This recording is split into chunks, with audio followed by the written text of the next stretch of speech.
Kriya Babaji Namo. Om Kriya Babaji Namo. Om Kriya Babaji Namo.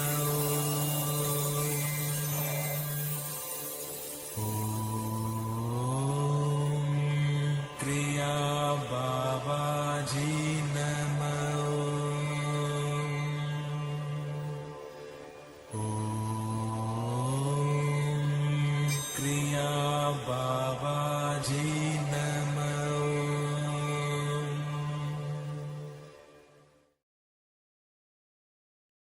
Welcome to our May 7th Kriya Yoga Q&A live stream here at the Kriya Yoga School. We have a bunch of great questions that our members sent in. We won't be joined by Veronica today, but we'll still keep the questions moving. If you have a question, put it in the YouTube chat or put it in the comments, and hopefully we'll be joined by some of our members on StreamYard in the next couple moments. But if not, I would just answer some questions. So I will have to take care of everything myself. And I now see there's one question. So bear with me. I got to get up because Veronica's not here. We have a question from Sandy. How you doing? Grateful to be here. Grateful to be here also, Sandy. So if you have any questions, send them in. We have some questions that people posted in the comments on YouTube from our last Satsang, and we will answer those questions. But if you have any questions, Sandy, send them over and I'll gladly answer your questions. So as always, if you have a question or comment, feel free to drop it in the YouTube chat. If you need help, book a call with me, Vedagurudev. Go to Kriya Yoga Masterclass. Click on the calendar and pick your time and date that you think is best for you. And I will definitely go on a call with you, try to solve all your problems. If you want some framework, you have no knowledge of what Kriya Yoga is and what are the 5 folds of Kriya Yoga, go to freekriyayogamasterclass.com. And I would gladly give you a framework. There's a lot of videos. There's a mini beginner course. There's videos. What is Kriya Yoga? Who is Vedagurudev? Who was my guru? How I got named Diksha. A lot of good stuff. A very interactive community. All of our members post a lot of spiritual uplifting videos about Kriya Yoga every day. So, and it's 100% free, no pressure. Just go there, join the group, and you'll be on our free Kriya Yoga school. If you're more than a beginner and you want to get started on your Kriya Yoga journey right away, go to Kriya Yoga Masterclass. Right now it's 50% off, $50 a month, $250 a year. So, and if you want to talk to me when you need help, book a call with me, Vedagurudev, right now, Kriya Yoga Masterclass. Okay, without further ado, let's start this class with Purna Sudhi. Okay. Purna Sudhi. So, Purna Sudhi, complete yogic breath. So Purnasudhi complete yogic breath is an excellent way to start your day. Basically what you do, you imagine a string on top of your head, pull that string up straight, make sure your shoulders back, your chest is expanded, and your spine is straight. Slowly and gently close your eyes. Inhale through both nostrils, like a wave coming into the shore. Exhale through both nostrils, like a wave going out to the ocean. Smoothly and gently, with no breath retention.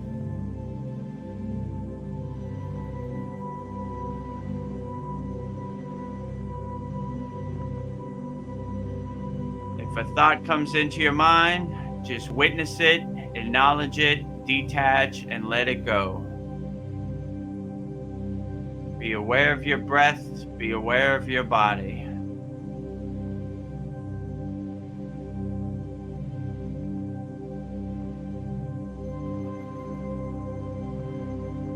Breathe in the new fresh air through both nostrils.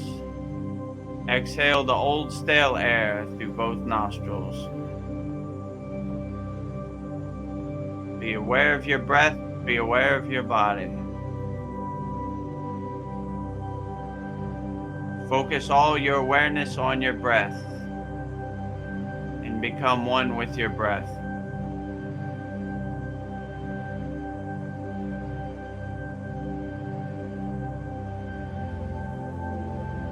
A few more breaths.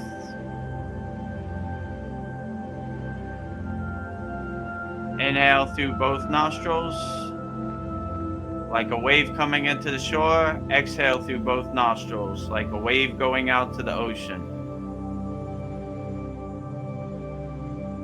Smoothly and gently, with no breath retention.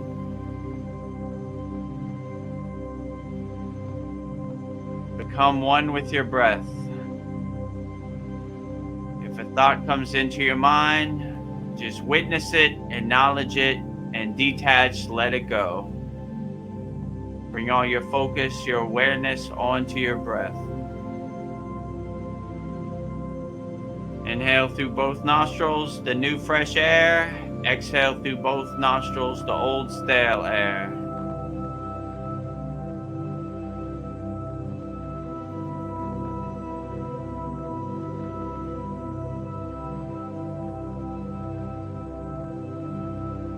Purnasudhi is an excellent way to start your day when you wake up, and an excellent way to end your day before you go to sleep. Calming your mind, calming your body, letting you transition into sleep in a peaceful, calm state.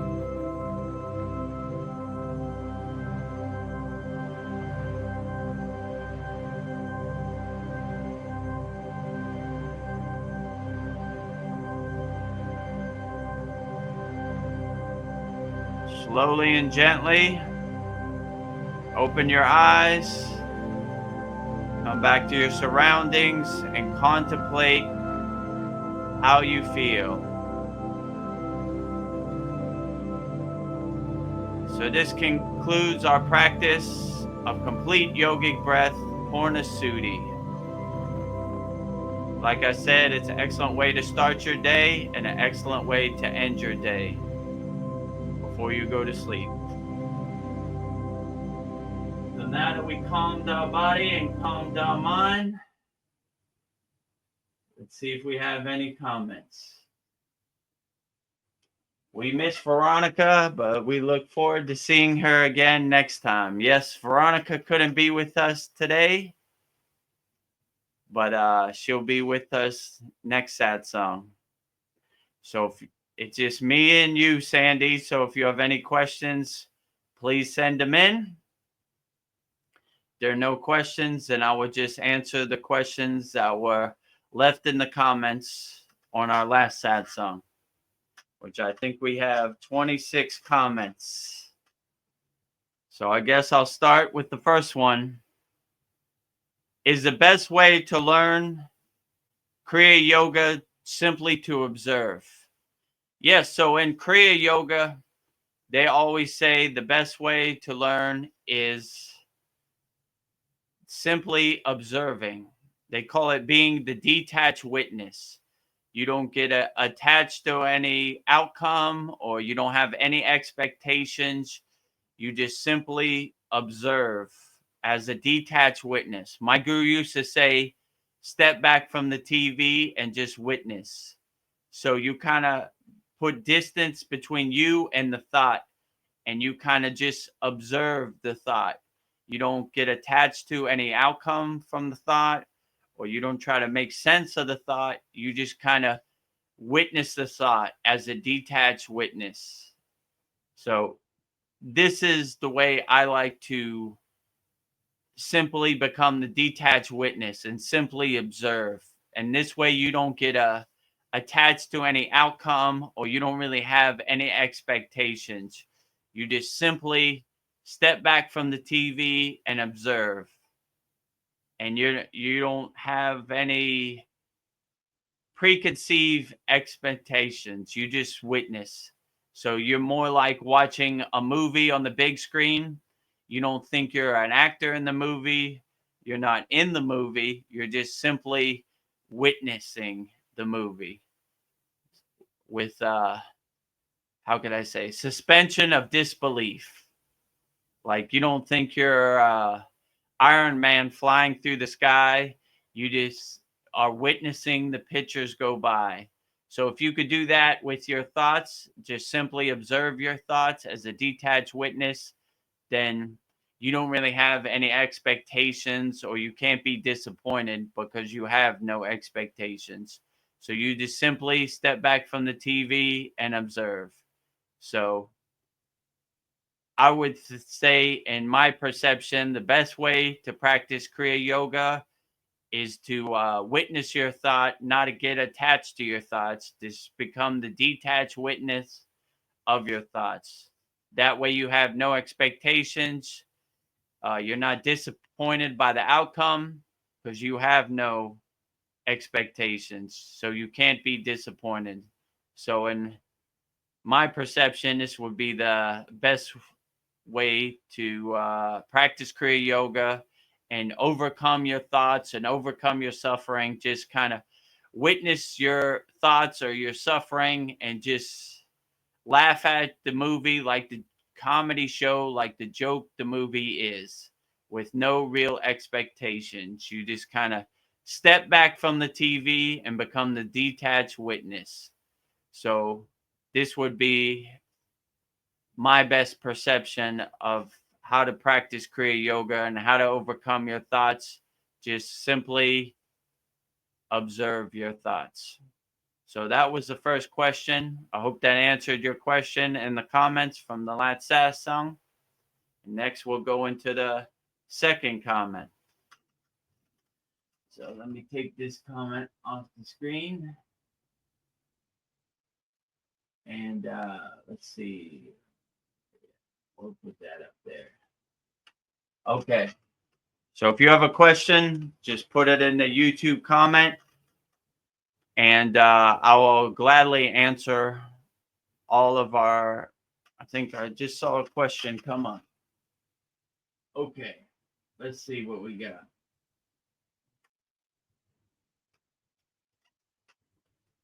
What is your view of?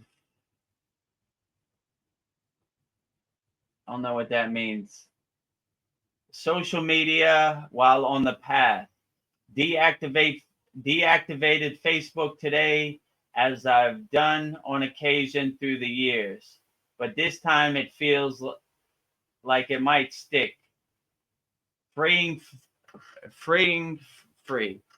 Yeah, so if you're not attached to social media and you kind of look at it like the entertainment it is, it really can't affect you. Like I was saying before, if you just laugh at Facebook like the comedy show, like it's what did my guru used to say? It's like monkeys throwing poop on each other. You just laugh at the monkeys fighting each other over different narratives or different outcomes.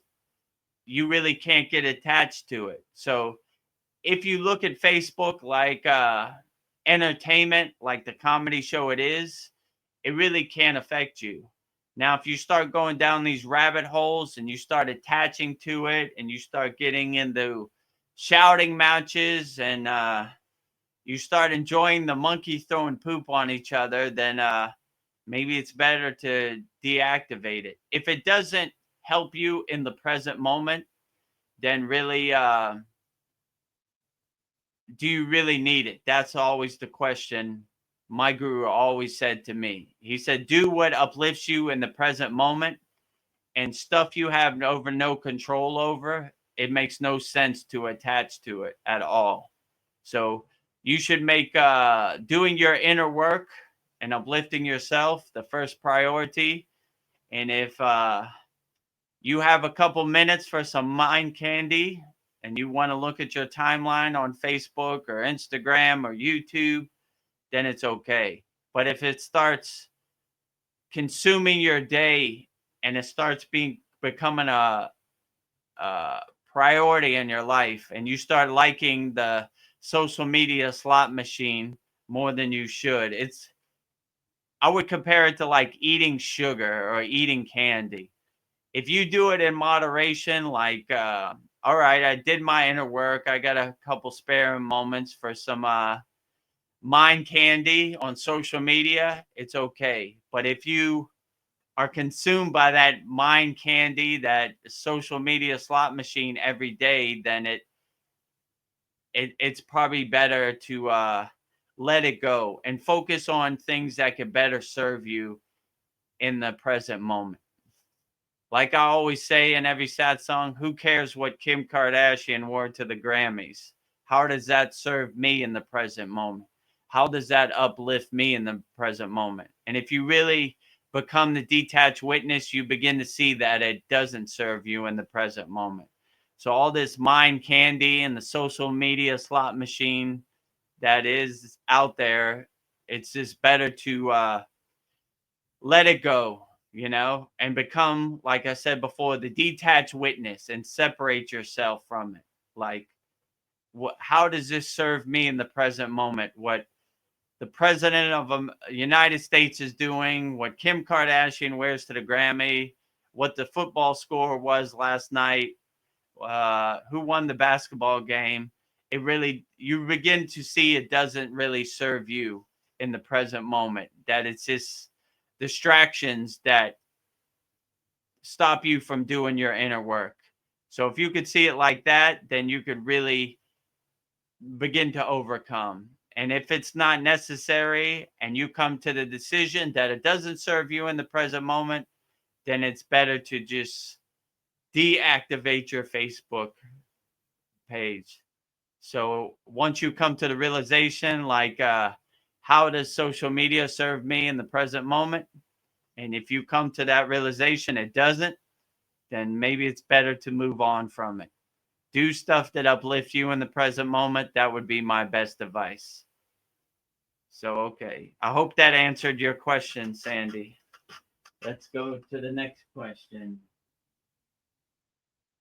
Yes, I prefer to use my time for more spiritual practices lately. Yeah, I totally agree with you, Sandy. Do what uplifts you and serves you in the present moment. Don't carry around these distractions, these trash that really doesn't serve you in the present moment. My guru used to say, don't carry the trash with you. Take it to the curb and throw it away. It no longer serves you. So I hope that answered your second question, Sandy. Thank you. Well said. Thank you, Sandy. Oh, we have Paul joining us on YouTube instead of StreamYard today. Namaste. I like to use my Facebook. It's the only way I keep in touch with some people. I just avoid and ignore the negative aspects of Facebook. Yeah, if you could detach yourself from Facebook and just enjoy it for making connections and laugh at the funny memes they have on Facebook, then it really doesn't affect you. But most people, they're addicted to that social media slot machine, so they have to check in, and it becomes like how would I say, a dopamine hit. Like it's like eating sugar. You like the high you get seeing what other people are doing or engaging in conversations. So if you could just create some distance, become the detached witness from Facebook, and just use it to do whatever makes you happy, then it becomes a good thing.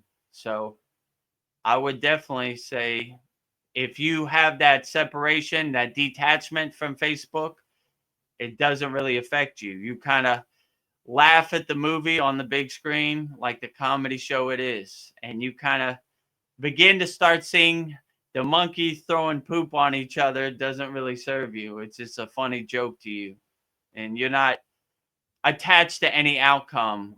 Or most people, they want to be right, they want their football team to be the best. If you don't care who wins the football game, then it really can't affect you in the present moment. So that if you enjoy Facebook, there's nothing wrong with it. Do stuff you enjoy, do stuff that makes you happy. Just don't get attached to any kind of outcome or any kind of narrative, and you'll be perfectly fine. So I'm glad you could join us on YouTube, Paul. If you have any other questions, feel free to put them in the YouTube chat. So I hope that answered your question, Paul. Let's see what other questions we have. Okay. Sandy said, "Hi, Paul. I will still use Messenger, but no longer feeling uplifted by it. And that's okay." Yeah, that's perfectly okay. If you want to use Facebook Messenger to communicate with your friends and family, nothing wrong with it at all. And there's really no wrong or right. Just do what uplifts you and serves you in the present moment. And that is the best way to use any social media. So, whatever makes you feel the best and whatever you feel is the best for you, that is the best way to use social media. So, I would definitely say you are the king of your castle. So, do what makes you happy. So, if you like using Messenger or you like using Facebook, why not? Be happy. Enjoy, my friends. So we're joined by Veronica on YouTube. I'm here watching on my break. Well, I'm glad you could join us, Veronica. If you have any questions while you're on your break, feel free to type them in. As I said before, we got a lot of questions, so I'll go through the YouTube chat first. Anybody who's watching this live on YouTube, feel free to put whatever question you have. It doesn't have to be about Kriya Yoga. It could be about anything. We answer all questions. So put them in the YouTube chat. It'd be my pleasure to answer all your questions. So I'll go to the next question. Hi, Vero, Jean, and all. Vero, Jean is Veronica. So hello, Veronica. Glad you could join us on your break. Oh, that's what you said in the next question. Is Vero Jean Veronica? I can't tell. Yes, Vero Jean is Veronica. That's her YouTube screen name. So that is Veronica. So if you have any questions for Veronica, feel free. Vero. Yes. Vero short for Veronica. Let's see. Thanks. Hi all. How is your sister, Veronica? So from what Veronica told me a couple days ago, Veronica's sister's doing great, and she had successful surgery, and it went outstanding. So she said, "Thank you for all the prayers and blessings, because we uplift all our Kriya Yoga School members and everybody. Rising tides lift all boats." So we send blessings and healing energy to all people out there on YouTube watching us right now. Let's see what else we got. Okay, Veronica has a question. When Ramayana Maharishi said that what has to happen will happen, then what is the role of Upanishads,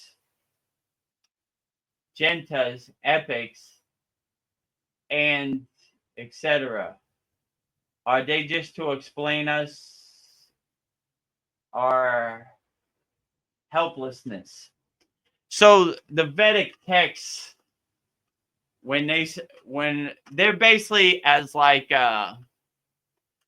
confirmations or breadcrumbs, to help uplift you or help you see the meaning behind the stories, right? Like how these enlightened beings learn from the stories or the adventures they went through. So the Upanishads and the epics and the Vedic texts are all kind of a roadmap or story to help uplift you in your spiritual journey. So if you could see like Shiva or different deities went through the same thing you're going through, then it kind of gives you like a blueprint or like a roadmap or like breadcrumbs for you to help uplift you. So, but I wouldn't get too attached to it. My guru used to say, don't get attached to the stories. We're making our own story. We're having our own adventure. So a lot of people are attached to the story, but don't do their own inner work. If these stories could help uplift you and you could see the meaning in the story and apply it integrate it into your daily life, then these stories are good. But if they don't resonate with you, then there's no need to have it. When I got on the path of Kriya Yoga and I got initiated, I did every single Kriya, every single asana, every single pranayama, every single meditation, mantra japa. I wanted to learn as much as I could. So once I learned thousands of kriyas, I could really start to craft my own sadhana and integrate the kriyas that really resonated with me into my daily sadhana, into my daily practice. So I begin to see like some of these kriyas might work for other yogis, but they don't really resonate with me.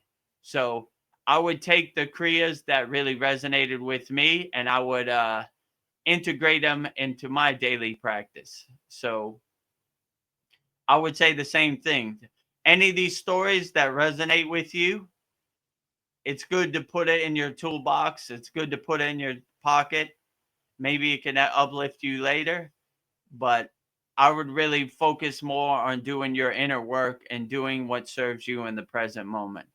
These are good stories for around the campfire, but I wouldn't really make them a priority. It's just, it's like watching a movie. You watch the movie, and when the movie's over, you go back to your daily life. So these stories are basically interesting stories to pass time around the campfire, but I wouldn't get too attached to it because my guru used to say, write your own story. These are good for other enlightened beings, but if you're not those enlightened beings, it really doesn't have too much meaning. It's just some confirmations of things that are possible. And if you see it like that, then it's good to say like, well, if I do the inner work and I get as far along the path as possible, then who knows where it could lead me. That's kind of how I see it. Like, let's go as far down the path as possible in Kriya Yoga, and let's see how far it takes me. And hopefully, at least I'll have a cool story. So let's see what other comments we got. I hope that answered your question, Veronica. Sandy says, grateful Veronica's sister is doing great. So hearts and prayers and blessings out to Veronica's sister. We wish for her speedy recovery. Doing well. Okay, yeah. And Veronica says, my sister is doing great. So outstanding. Glad to hear. Okay, we got another question from Veronica. Did Bhagawan Shiva, Sri Rajni, change his name to Osho? Yes. So Sri Bhagawan means like God, or like how could I say, like the incarnation of God. So Sri Rajneesh, I think that was his original Indian name before he changed his name to Osho. So that was his name before. I'm not too familiar with Osho and his past. I know a couple things, but yeah, from my understanding, Bhagawan Sri Rajneesh was Osho, his name before he changed his name to Osho. And this is normal for people. You get what's called mantra diksha, which that's why my name is Vedagurudev. So on my driver's license, it doesn't say Vedagurudev. So when you become reborn on the spiritual path, you get a new name, and it's called mantra. It's called name diksha. What I say, mantra diksha? I mean, that's something different. So you get name diksha. So my name was given to me by my guru, which is Swami Vedananda. That's why my name starts with Ved, because it's basically Vedananda is co-signing me. So anybody that I tell my name diksha to, they would understand, if they knew who my guru was, that this is a devotee, a disciple of Swami Vedananda Saraswati. So, yeah, I hope that answers your question. It's my understanding that Bhagawan Sri Rajneesh is Osho. He just changed his name to Osho. Okay, and the next question is, I like Osho. Yeah, I like Osho too. I think his quotes and his satsangs were pretty good, you know? I'm not really a follower or a disciple of Osho. From what I've seen, seemed okay to me. So let's see what else. Oh, okay. There's another question from Veronica. Is marriage considered a hindrance to achieving true enlightenment? I mean, it depends who you ask. There have been many enlightened beings who have been householders. So, like Lahiri Messiah, he had a family, he had a wife. So he would probably say no, but it depends. If your partner uplifts you and supports your spiritual march or your spiritual journey, then it's okay. But if it's more of distraction, then it might take a more mental fortitude to overcome. Let's say it like that. So it depends. If you have a true blessing, like you have a spiritual partner that's vibrating on the same higher frequency as you, that is a true blessing. Most of us, me included, our partner is not understanding of the Kriya Yoga path, which is perfectly fine in my case because it's between me and Babaji. So if they understand or not, it's okay, because the spiritual march moves on with or without you. So, but if you have the mindset that it's between you and God, then you won't ask for other people's acceptance, because you'll have all the confirmation that you need. So Patanjali said in the Yoga Sutras, which is, I like this excerpt, this quote from the Yoga Sutras of Patanjali. The line to God is not a straight line, it's a zigzag. So on the path to Kriya Yoga, you'll incur all these obstacles, all these blockages, all these resistance, all these walls will be put up. You just got to navigate through the Maya delusional world that it is, and not get stopped. Keep putting one foot in front of the other. If you fall off the path, just dust yourself off, get back on the road, and keep walking.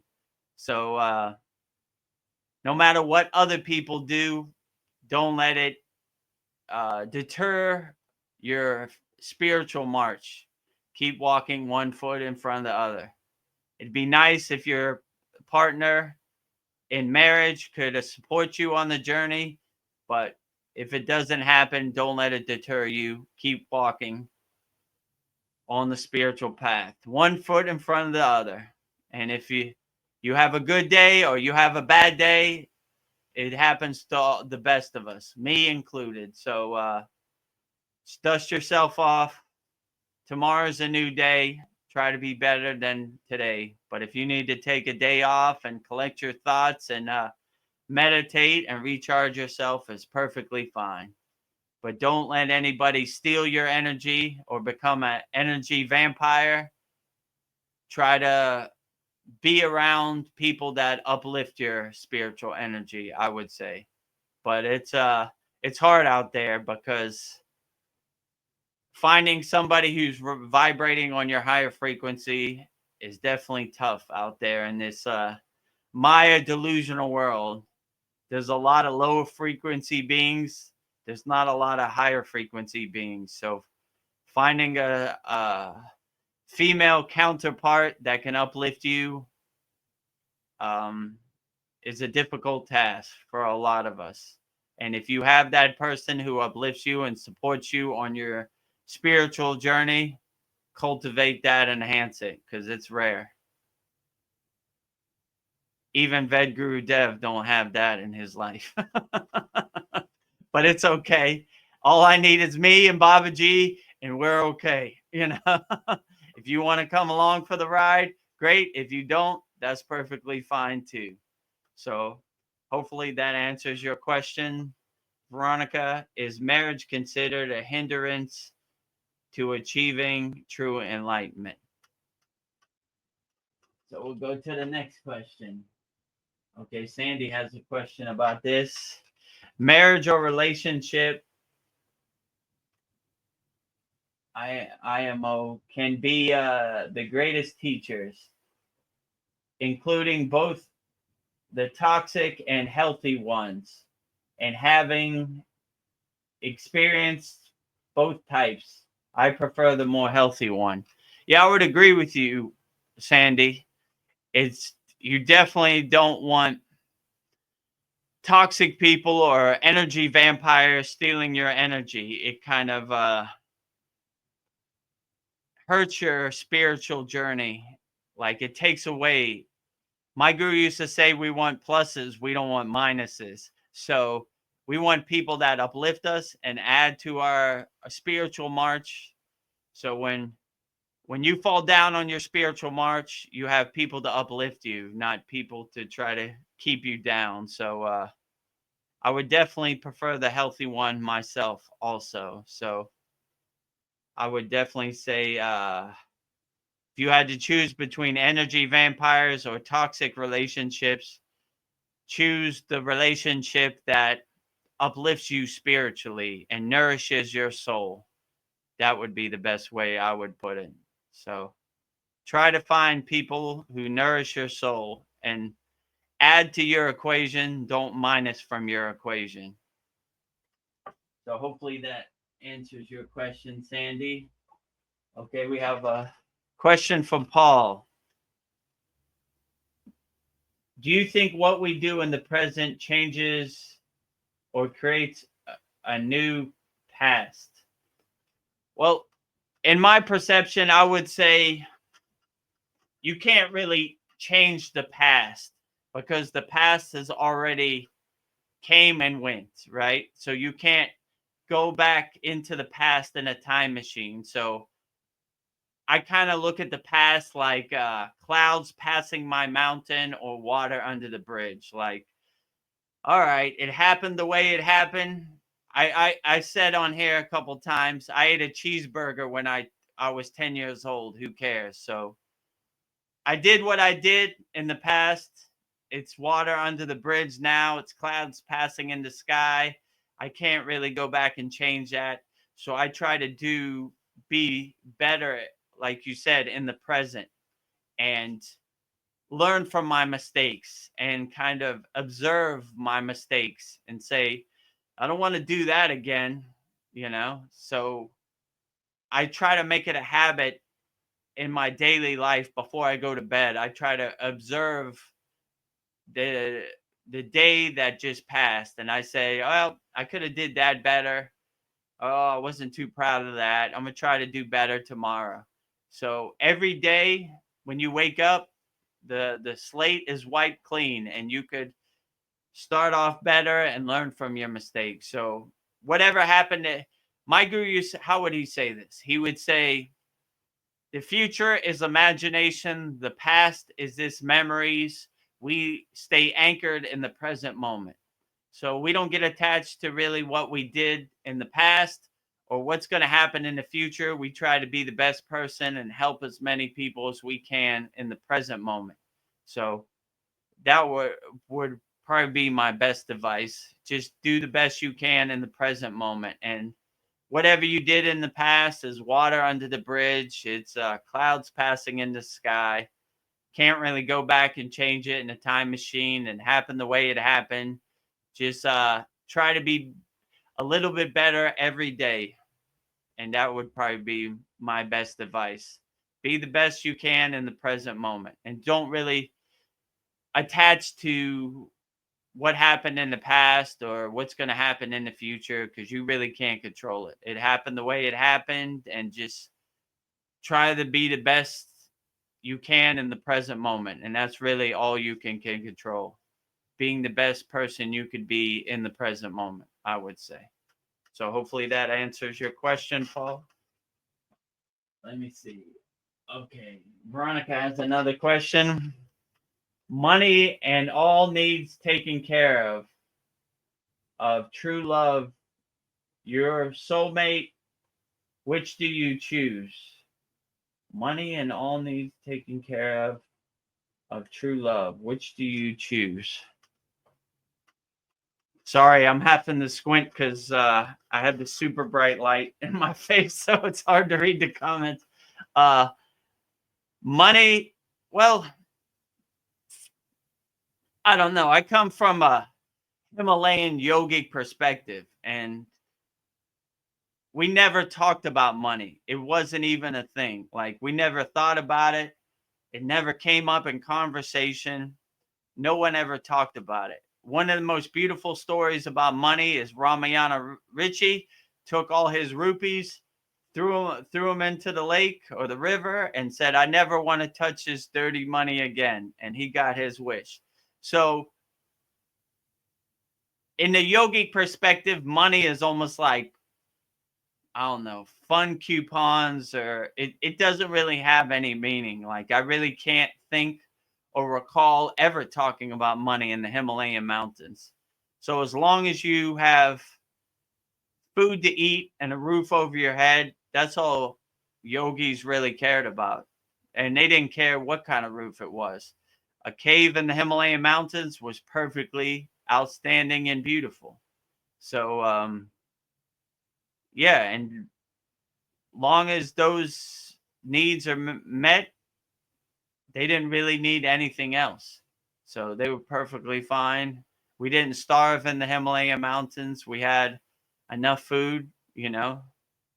We would, the food we would eat, they would say, only eat once a day what you could hold in your hand. So this was my dinner once a day in the Himalayan mountains, what we could hold in our hands. So I'm still here. It wasn't the most tasty food in the Himalayan mountains, but it I didn't starve to death, let's say it like that. So I'm still alive. So you'd be surprised once you stop detaching from things you think you need and start realizing you have everything you need inside you as you, then you'd be surprised how good you could overcome And if you're not really attached to the marketing that you see on TV, or the marketing that's everywhere, or these psyops, or these subconscious messages, subliminal messages, then you really can't be affected by the marketing. Because if you realize happiness is inside you as you, somebody trying to sell you happiness, you kind of laugh at them because they're selling you something that they don't even have. So when people try to sell me, this will make you happier, this iPhone will make you happier, this car will make you happier, this house will make you happier, I kind of laugh at them, because if you carry happiness inside you as you won't even look for it. And you'll laugh at these people like, I don't know what you call them, scammers or whatever. Like, let me sell you some happiness. You can't sell me what you don't have. So it always makes me laugh when people like, this will make you happier, and they have no clue what would make you happier. So only you could say what would make you happier and uplift you the most. So when you realize that happiness is inside you as you, and happiness is internal, not external, then you carry that happiness with you. So you there's no need for you're not attached to money. Like, you kind of look at money as a way to help people, but most yogis don't care about money at all. you know their their their needs are taken care of, and their ultimate goal is the divine union, the oneness with God. That is way more important than money. So they're not attached to that. It's almost like things that lower frequency beings do, or are attached to. And these yogis don't like to get attached to anything. They say neti, neti, which means not this, not this. So they don't even attach to their physical body. So they look at their physical body as like a car driving their soul around, or like a meat suit driving their soul around. So they look at it as like changing clothes. So if you're not attached to your own physical body, then you're definitely not attached to money. It's almost like a joke to you. It's not necessary. And when you're on the spiritual march, these kind of needs take care of themselves. So you would say, how would you live without money? But there are many examples of, like in Thailand where I live, Buddhist monks every morning at 6 a.m. They come out, they walk barefoot in their saffron robes. They have like a bowl, and they come to you for an offering, and they give you a prayer. So their needs are always met. So they don't worry. That it gives them more time to focus on what's more important. And they would say the most important thing is the divine union, the oneness with God. So God has a way. If you surrender yourself to him, then he'll take care of all your needs. So I would choose true love of of God as the most important priority in my life. And from what I see in the yogic spiritual path, that is the most important thing. And the most highly enlightened beings, that's the most important thing to them. So money's not even in their top 20. It's more the divine union, the oneness with God. That is their ultimate goal, I would definitely say. So hopefully that answers your question, Veronica. Now let's go to another question. Oh, I got another. Oh, it's a new person. Practice being. Oh, that's a good name. Definitely practice just being. I would agree with you. What form of variation of Kriya Yoga do you practice? Hmm, that's a good question. Are there any variations? So I would say I practice what resonates with me, and I do the sadhana that uplifts me the most in the present moment. So I don't see there's any right or wrong answer. I tell our students in our Kriya Yoga school that practice, do the Kriyas that uplift you the most. Like I was saying in the beginning with Sandy, like I went through all the initiations. I went through all the Kriyas. I learned every asana I could. I learned every pranayama I could, every meditation, dhyana I could, every mantra I could, every song, bhakti, bhajans, kirtans, everything I could. And once I learned as much as I could, then I could really form my own sadhana and integrate it into my daily life. So the best variation of Kriya Yoga is the one that uplifts you in the present moment. So you could really get attached to the different techniques or the different, my football team is better than your football team. But at the end of the day, the best practice of Kriya Yoga is the one that uplifts you and gets you through the day and makes you the best person and helps you help other people and get through the day. So I would say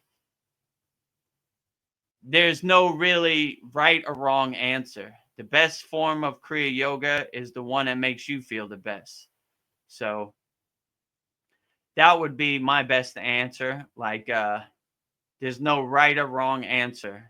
The best variation or form of Kriya Yoga would be the one that makes you feel the best. The best form of Kriya Yoga I practice is the 5 folds of Kriya Yoga. Asanas for the physical body, pranayama, secret yogic breath, breath work, dhyana, meditation, mastering the mind, mantra japa. I have, I don't know, over 50 deities. I do mantra japa and puja on a daily basis, and bhakti, which is basically devotion or love for God. So I sing numerous songs from my heart with as much bhava and feeling as I can, from my mouth to God's ear, as I would say. So this is what really uplifts me and helps me in the present moment. But we're all on different levels on our spiritual march or our spiritual journey. So I would say do the variation of form of Kriya Yoga that makes you feel the best and uplifts you the best in the present moment. That is the best form of Kriya Yoga. So there's no right or wrong answer to that. Whatever makes you feel the best, that is the best practice, I would definitely say. Whatever name you want to call it, it's perfectly fine. Do what uplifts you and resonates with you and makes you feel the best in the present moment. That would be the best form of Kriya Yoga to practice. So, okay. Hopefully that answers your question. Practice being. That's a cool name. I like that name. Definitely practice being. And if you want to start practicing Kriya Yoga, or you want to go on a call with me, book a call with me, Vedagurudev, Kriya Yoga Masterclass. We'll go on a call and we'll try to see how Kriya Yoga can help you and uplift you and solve your problems and help you overcome whatever problems you have in the present moment. And if you want 100% free, you can discover the secrets of Kriya Yoga 100% free. Freekriyayoga.com. Join our group. All of our members post great Kriya Yoga videos daily. We have beginner classes in there. We have videos about what is Kriya Yoga, what are the 5 folds of Kriya Yoga, who is Vedagurudev, how I got the name Vedagurudev, who is my guru, what is my parampara, what is my lineage. All that is available there, free Kriya Yoga. And yeah, you could ask me questions and it will give you a beginner framework of what Kriya Yoga is. So there's some beginner minute courses that give you a beginner example of how to start practicing Kriya Yoga and how to integrate Kriya Yoga in your daily life. And if you're ready to upgrade to our paid Kriya Yoga school, go to Kriya Yoga Masterclass. You could book a call with me. You click on the link, book a call, a calendar will come up, pick up the best time and date for you, and go on a call with me. And we'll see if you're a good fit for practicing Kriya Yoga. And we would love to have you join our Kriya Yoga School Masterclass. And we have a weekly Saturday class where we learn two techniques every week. And you have full access to me. You could ask me questions in real time. You could come on the screen. I'll try to answer all your questions. You have access to our Satsang, so you could come on the screen on our Satsangs. We do every full moon and new moon bi-monthly yagnifiers. So all of our members send in their request, everything they want burned, all their health problems, all their financial problems, family problems, mental problems, whatever problems you have. It'd be my pleasure to burn them up in our holy fire ceremony, our yagna ceremony. So yeah, but no pressure. I'll let you decide which path is best for you. But if you resonate with Kriya Yoga and you like the things I'm saying, then try out our free Kriya Yoga School. If it uplifts you and makes you feel good, then come to our paid Kriya Yoga School. No pressure. Or if you want, book a call with me and we'll go on a call and we'll figure out how Kriya Yoga can help solve your problems and help uplift you and give you some tools to integrate into your daily life. So, yeah, I would say that. Okay, now let's get back to the questions. What form of Kriya Yoga? Okay, Paul had another question. Since time and space don't really exist, the always now, everything exists in the now. Each moment is going on eternally. So just thinking there are probably infinite possibilities, past and future. Yeah, I would say there's definitely infinite possibilities out there. How this happens or why it happens, it's above my pay grade. It's beyond my comprehension. I like I always said, one of my favorite sayings the yogis say is, a God defined is a God confined. And I like to add that to everything. A universe defined is a universe confined. Like, I don't know how any of this works. I don't know how I got up the Himalayan mountains and came back down, or I don't know how I got on this path, but yeah, I'm here in the present moment. I'm just trying to do the best I can with the Kriya Yoga tools I have. So, but I would agree with you. There are definitely infinite possibilities, infinite synchronicities, infinite directions, infinite adventures that can go on. So, just enjoy the ride, I would say. Enjoy the present moment. And wherever this path or lead you to, it's okay. And whatever happened in the past is water under the bridge. Future is this imagination. Who knows what's going to happen tomorrow? So trying to make sense of things you can't control. You really can't control the past or the future. You know, I wouldn't dwell on it too much. I would just try to be the best person you could be in the present moment, and help and it'll uplift and it'll love as many people as you can in the present moment. That would probably be my best advice. So hopefully that answers your question, Paul. But yeah, since time and space don't really exist, I'll say that too. In Samadhi, time and space really don't exist. When I have gone into Samadhi, there was no concept of time, space, weather, or anything. And how would I say, it's my intuition that these highly involved light beings, they're, it doesn't exist for them either. So I would just say time is an illusion. Let's say it like that's what they would definitely say. So we don't really get attached to time and space too much. Floating through this universe, how and why, who knows? So hopefully that answers your question, Paul. Okay. Sandy has a question. Speaking of offerings, do you accept donations from your YouTube followers? So on the Vedagurudev channel, we have 600 followers. So to give like a super chat, we would have to reach over 1,000. So one day we would be able to take donations, but that day is not today. So we're trying. Anybody who's watching this out there, subscribe to our channel so we can get over 1,000 members. So Sandy could give us a super chat or a donation, or our channel could be monetized. That'd be great. But if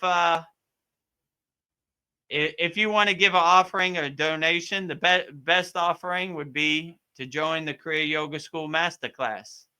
And you will be helping us, and we will be helping you. So you would have 24 hours a day access to me, and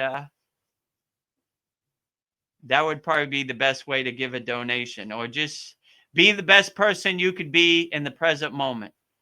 That would be the best donation you could give to Vedagurudev or the Kriya Yoga School Masterclass.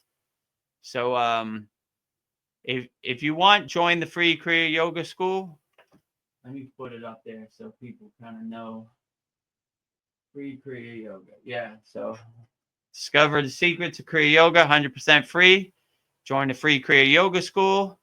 It's 100% free. It doesn't cost anything. And but if you want to give a donation,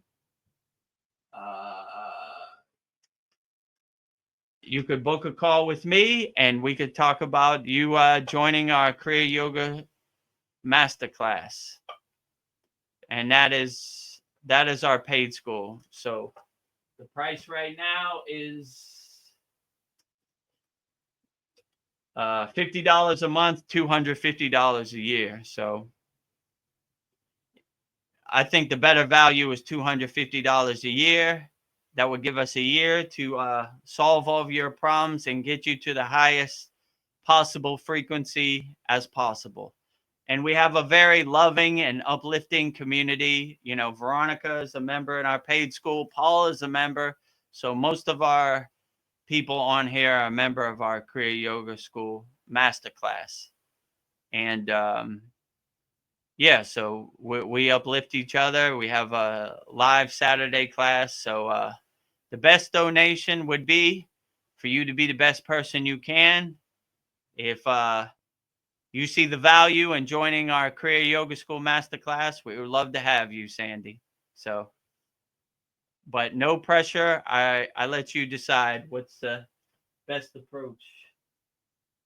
Well, yeah, hopefully one day we can get over 1,000 members, and then you could send in donations or super chat or however that thing works.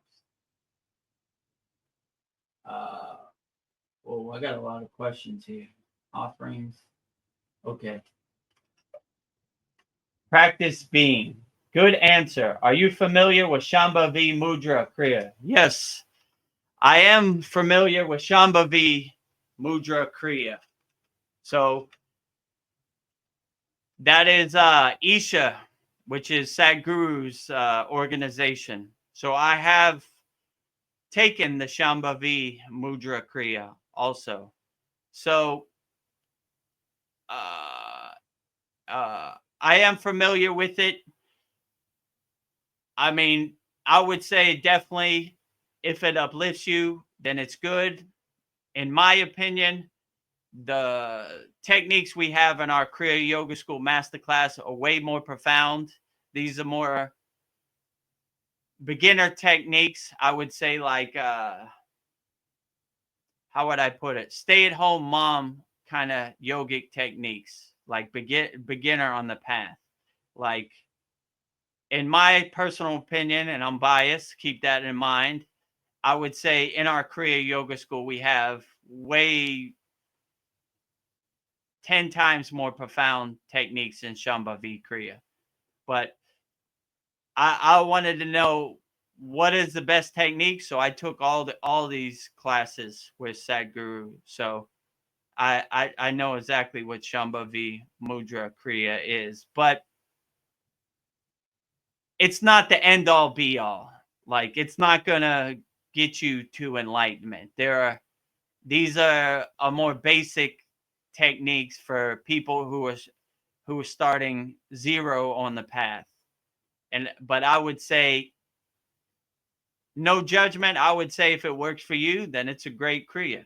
If it doesn't uplift you or doesn't get you where you need to go, then maybe you should shed it. I would say in my personal practice, I have 100 times more better Kriyas that uplift me. But that's just my personal preference than Shambhavi Kriya. I know it. I practice it. I went through the program with Sadhguru Shambhavi Kriya. But I would say, in my personal opinion, you would get way more value by joining the Kriya Yoga School Masterclass than you would by practicing Shambhavi Kriya. And Shambhavi Kriya, it's not like Sadhguru is showing you in live time or answering these questions. It's a pre-recorded video, and Sadhguru is not even doing the Kriya. It's one of his disciples or devotees demonstrating. But it's, in my opinion, it's basic at best. Let's say it like that. So if you had to choose between Sadhguru's program or our program, I'm biased. I would say choose our program. And you have, you can ask questions to me in real time in our Saturday class and our Satsang. So like, and Sadhguru thing, you can't talk to him. You can't talk to anybody. It's just a pre-recorded video. So, and it's like, once you watch it once, you can't watch it again. So it's all of our videos, all of our classes, you could watch on demand over and over. Like, we have like a mantra classroom, a pranayama classroom, a meditation classroom, a asana classroom, a mudra classroom, and we have, this week on Saturday will be our 62nd class. So each one of our classes is over 2 hours, and so you could watch it a million times if you wanted. You could go back, you could ask me questions about it. So I would say up to you, but I'm biased, so I would say if you had to make a choice and you could only choose one, I would say join the Kriya Yoga School Masterclass. But that's just my personal thing. So, but Shambhavi Mudra Kriya, in my opinion, going through the actual course and everything, it's kind of basic. You know, the techniques I learned in the Himalayan mountains are way more profound and way more spiritually evolved. Let's say it like that. So if you don't know anything about yoga and you want to start your spiritual journey and this is the only option you have, fine. But I in my opinion, it's better than nothing, but it's not the end all be all. Let's say it's not going to get you to enlightenment. So hopefully that answers your question. Practice being. But if you practice being, there'll be no need for Shambhavi Mudra Kriya. So you're probably more involved than that already. So hopefully that answers your question. Practice being. Would have to agree with you, Paul. So that's what Sandy says. Okay. Okay, Paul, here's Paul's next question. How would you define deities, and what would differentiate us from them? That's a good question. So each deity has like a different quality, let's say. So, like, let's say Lakshmi is the goddess of wealth and prosperity and abundance. Shiva is more like pure consciousness, more divine oneness. So each one of these deities have their own kind of qualities. So I would say the best deity is, like I said before, whichever one makes you feel the best. Whatever deity gives you that personal uplifting feeling, that would be the deity I would pray to the most and lean into the most. So it's different for everybody. Like me personally, the deities I resonate with the most, goddess, Devi, feminine energy, Shakti, Lakshmi, masculine energy, Shiva, Ganesha. I mean, I like them all. Vishnu, Narayana, Krishna, Devi, Saraswati, Gayatri, Lakshmi, Kali. I'm missing a lot of them. Maruga. I like Maruga also. So, and Kriya yogis, all of them, you know, like I like all Sitas, all Kriya yogis. They're all greatest. But my puja, daily puja, is a long process. You know, I think I have too many deities, but my guru would say you can never have enough deities. So most of these yogis, their whole practice is bhakti and puja and devotion to deities all day, from sun up to sundown. So, and what differentiates us from us? I mean, I would just say they will learn the higher truth. They become highly involved light beings that can exist on a more harmonious, peaceful, higher plane that's beyond our comprehension. So maybe some of them have been in our situation in the physical 3D world and have evolved from that. I mean, some would say that Babaji was a physical person at one time, 2,000 years ago, and he reached his golden light body through his sadhana. So I would say that would probably be what differentiates them from us. But I have no direct knowledge, and I can't say yes or no. This is just my opinion. Like, I'm just using my intuition to come to this conclusion, but I could be wrong. Like, I have no direct knowledge of how they are different from us. I would just say they exist on a different dimension that's probably beyond our comprehension. So I would just say they've reached a state of being, a state of light that it's hard for us to reach in this 3D physical world without super intense tapas, which is intense yogic practice and intense meditation, intense pranayama. So can we reach that state one day? I don't know. Let's see. Do the best you can in the present moment, and let's see where it leads you. So hopefully that answers your question, Paul. What about on PayPal? Yes, I have no PayPal. Before I got on this Kriya yoga path with Chad, I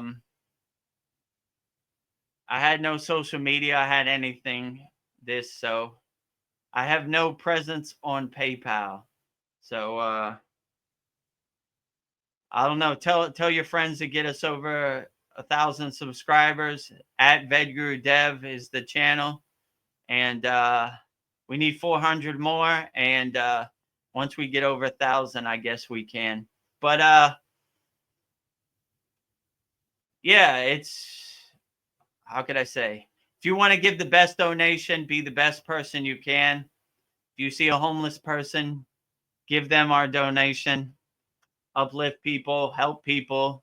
That is the best donation of all, I would say, Sandy. But I appreciate your monetary donation. But if you want to give a donation at this point, just be the best person you can. And hopefully we'll reach over 1,000 subscribers. Then I guess we could talk about that. So save your money, and when we get over 1,000 subscribers, then you could give a super chat or a coffee, or I'm not even sure how it works. But and in the present moment, just be the best person you can. And if you see somebody in need, give them our donation. That would be the best use of our donation.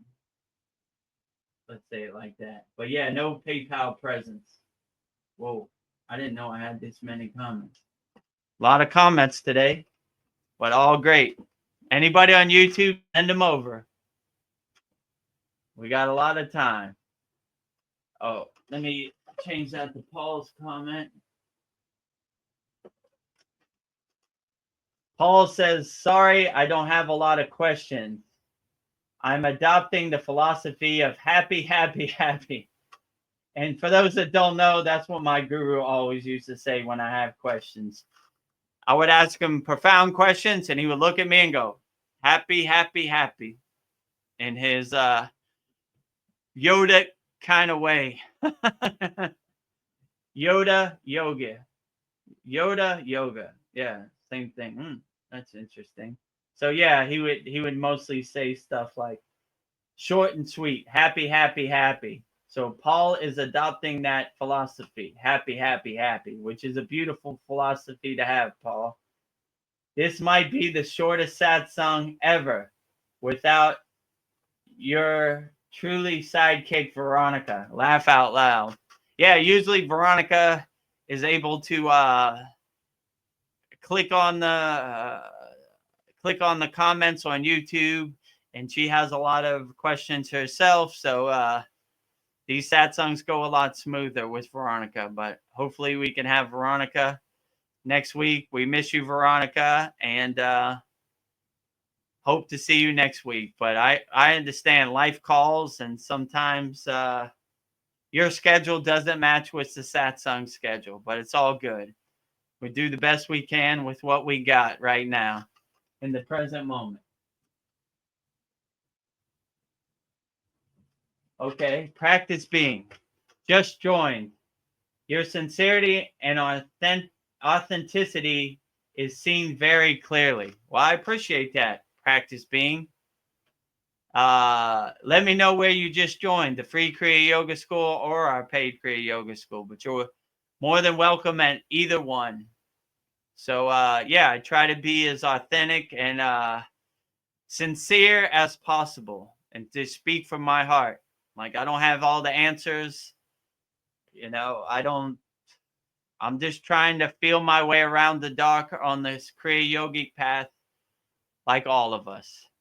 But I appreciate you joining, I guess, our free Kriya Yoga School, and look forward to help you overcome whatever problems you have. And for those people that want to join, like Practice Being, let me see. There it is. Discover the secrets of Kriya Yoga, 100% free, freekriyayoga.com. And you'll see a join the group button. Put in your information and you join our group, and you'll see all of our members post. Man, they probably post like over 20 videos, probably more per day. And yeah, we have good classes in the classroom. Beginner, how to practice yoga in a chair, how to do Hamsa meditation, which is a very profound meditation, how to do some basic asanas. Most people are scared of asanas, like I can never do that. But we have an asana called the corpse pose, Shavasana. You just lay on your back, spread your arms and your legs, and just kind of melt in the floor in deep relaxation. Anybody can do it. So don't be scared of Kriya Yoga. It's easy. Anybody can do it. And anybody can meditate.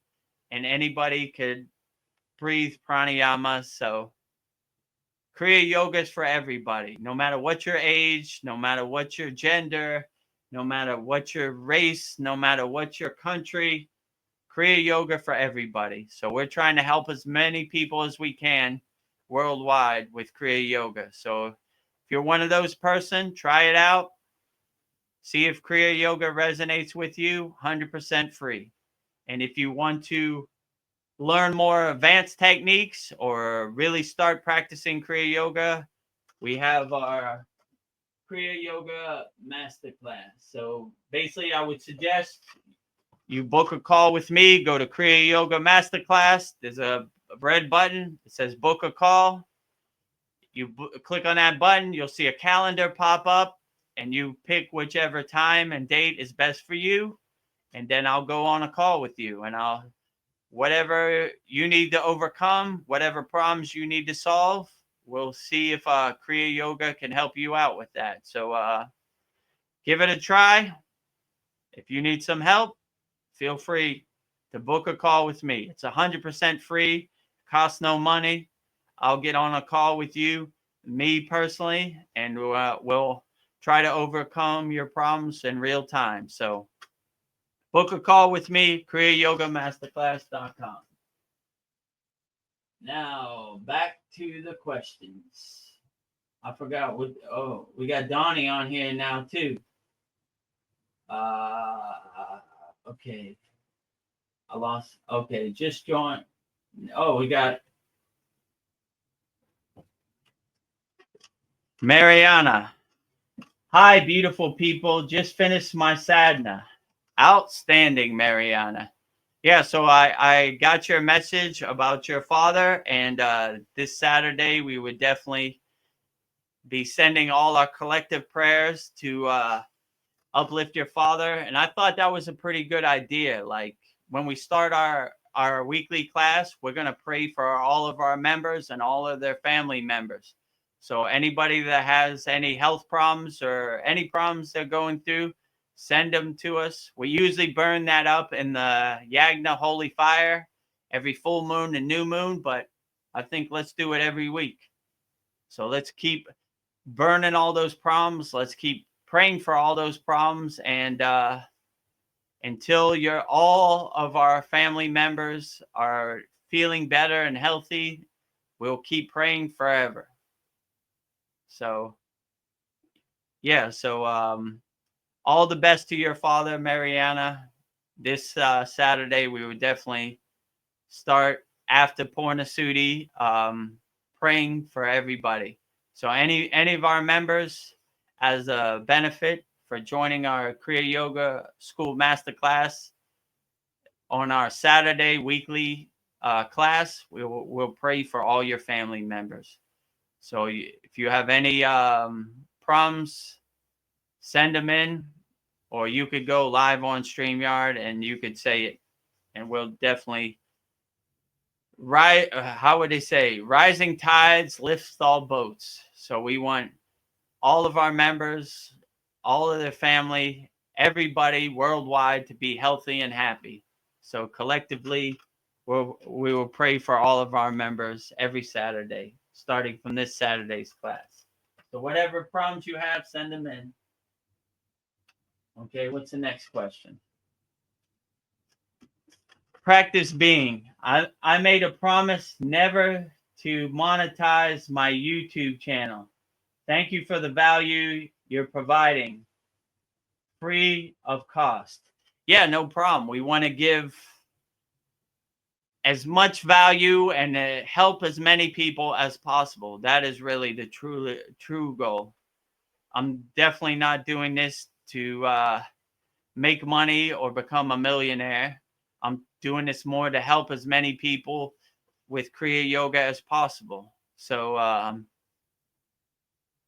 You know, like the only reason to monetize the channel is to if somebody wants to give a donation from their heart, fine. If not, keep going. But that's not really the end goal of any of this. The end goal is to help as many people and uplift as many people as we can with the practice of Kriya Yoga. So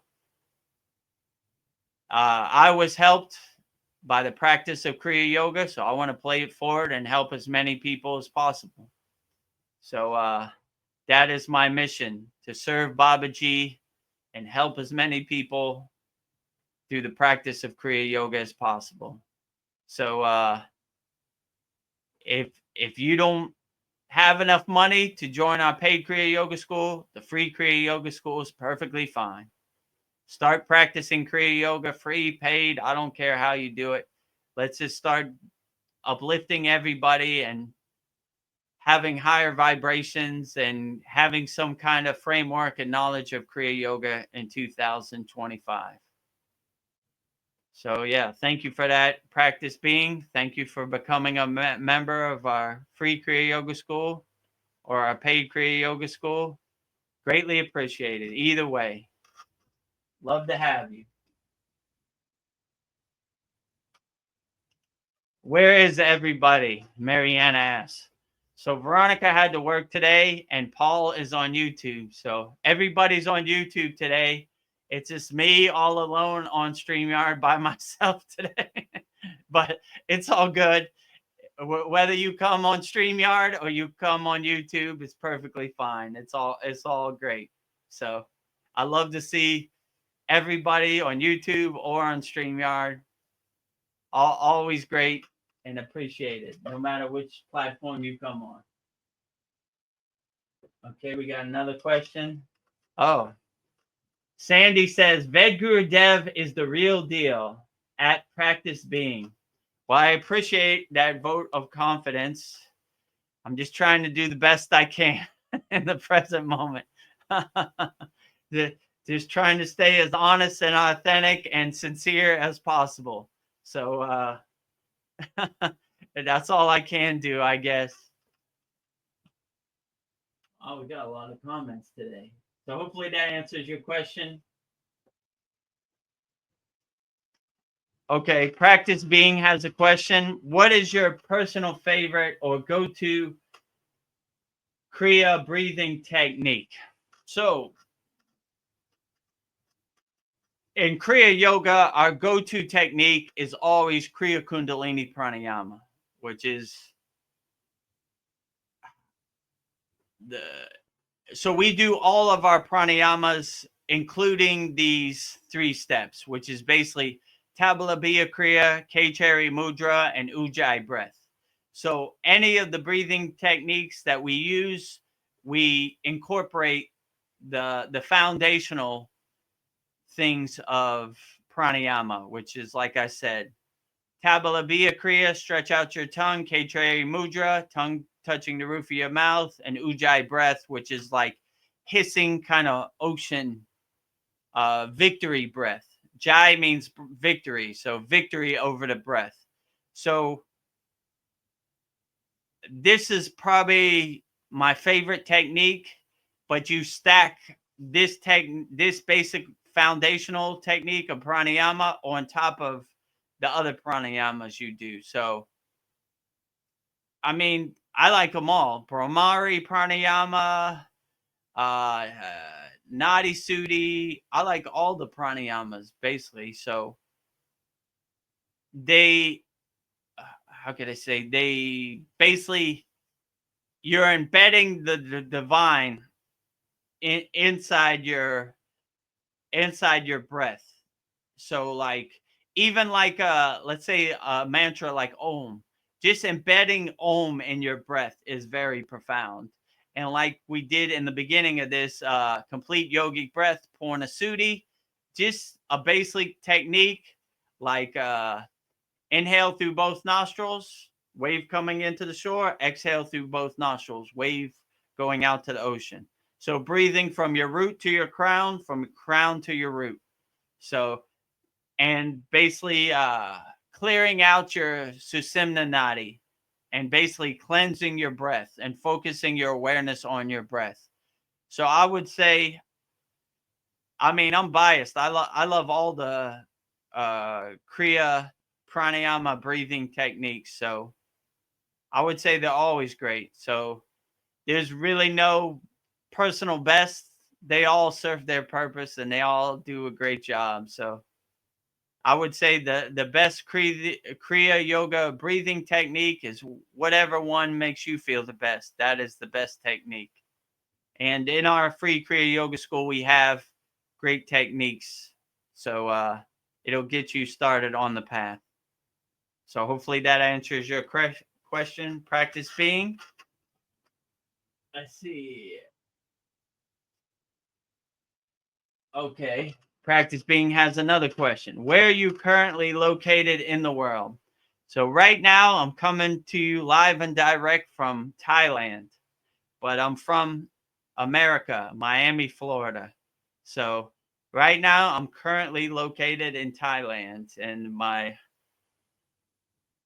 Kriya Yoga house ashram is located in Thailand. So I'm coming to you live and direct from Thailand, Asia. Sawadee-ka.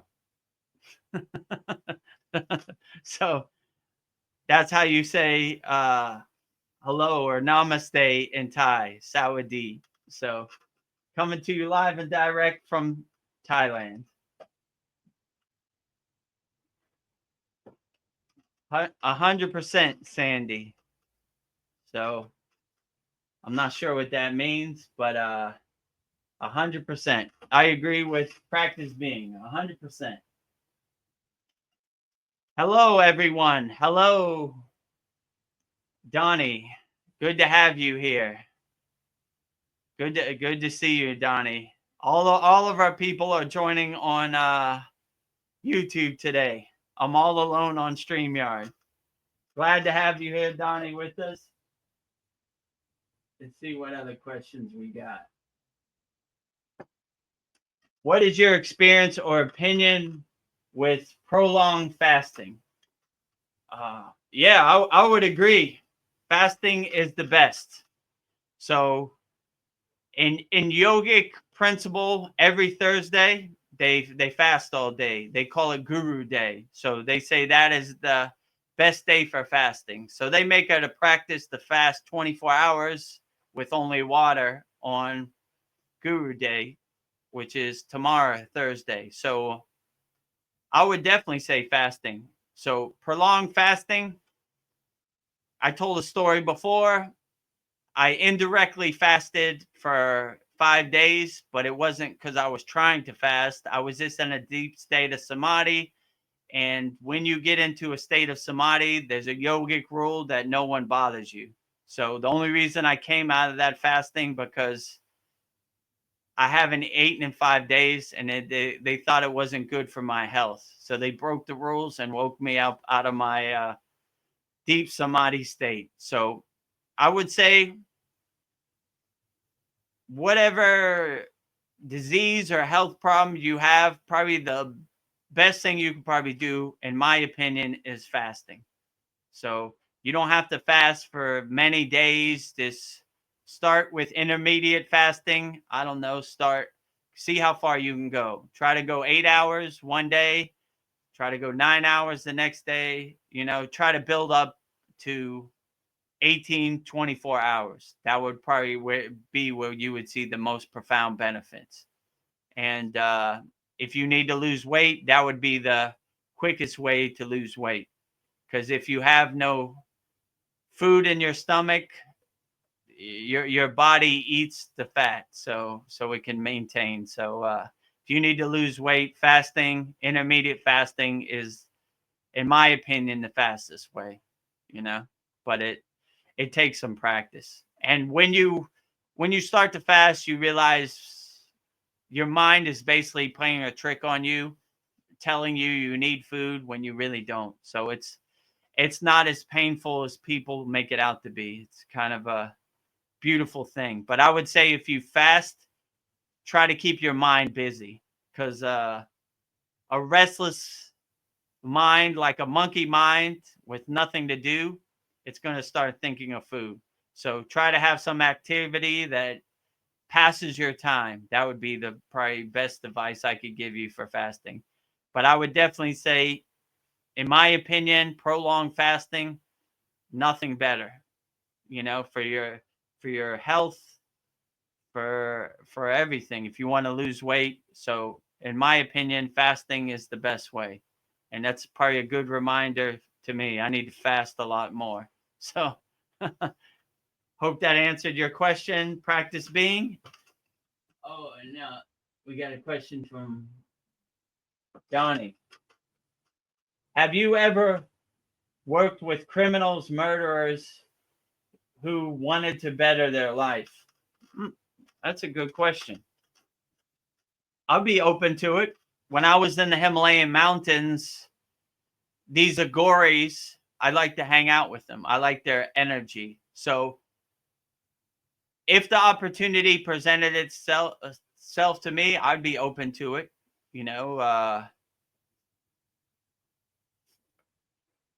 There are people who have done stuff that they're not proud of, and if I could help them overcome their skeletons in their closets or their inner demons, that it would be my true blessing and my true pleasure. I help everybody. I don't have no judgment of anybody, because before I got on the Kriya Yoga path, I did a bunch of stuff I wasn't proud of too. So not to this extent. I wasn't a criminal or a murderer, but forgiveness is the best thing. So we all make mistakes where we're not proud of, and we try to be better and help as many people as we can. So I was given a second chance, so I would help as many people, give them a second chance, and hopefully show them this is not the way. Hurting people and stealing from people is not the way. Helping people, loving people, being compassionate for people, this is the more way. So if I got that opportunity, I'd be truly open to it. So I want to help everybody, no matter what they did, live a better life and live a more happy life. So Kriya Yoga, in my opinion, is available to lower frequency beings also, because how do you get to higher frequency? You have to level up or upgrade from lower frequency. So for people who are doing lower frequency acts, I forgive you. Let's get on the right path, and let's start helping people and loving people and being compassionate to people, like no harming people. In yoga, they call it ahimsa, which is non-violence.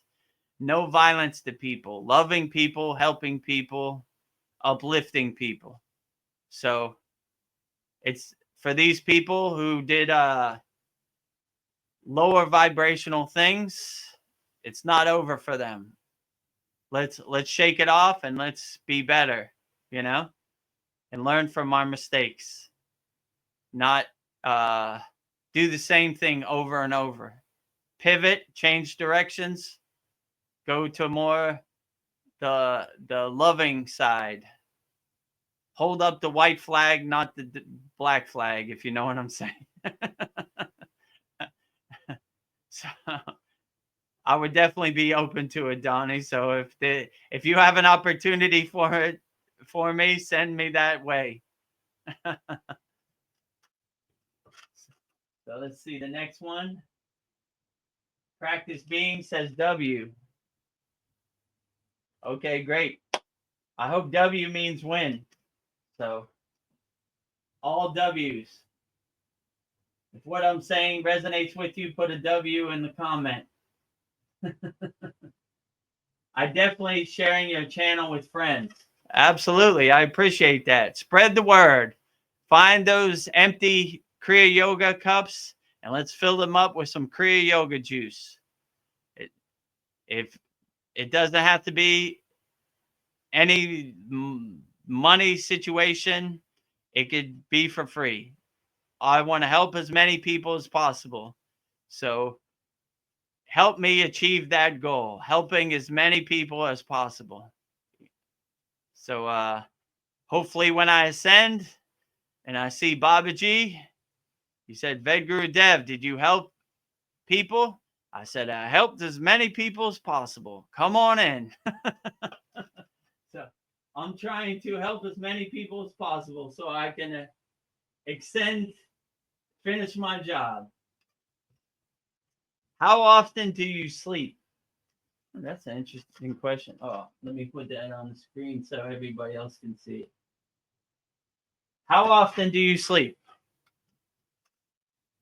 Oh no, I try to sleep as much as I can. Let me see. I try to answer as many emails and help as many people as possible. I probably try to go to sleep at midnight Thai time. Wake up 6 a.m. every morning, do my sadhana. The sun in Thailand is very powerful, so try to get my whole sadhana in before the sun comes up fully. And so I don't know, I sleep 6 hours or something like that, 5-6 hours. But who has time to sleep when there's so much people out here that need help? So try to help as many people as possible. How could I say this? Before I got on the Kriya Yoga path, they used to say, sleep is a cousin of death. So I'll sleep when I'm dead. There's too many people out here to help. So helping as many people as possible. So help me achieve my goal. Send all the people you know that need help out there to me. Howard, go to the free Kriya Yoga school. Let me see. For those people that are just joining us, discover the secrets of Kriya Yoga, 100% free, kriyayogamasterclass.com. So that is our free group. It's 100% free to join our group. We have some basic classes in there. So join our free group.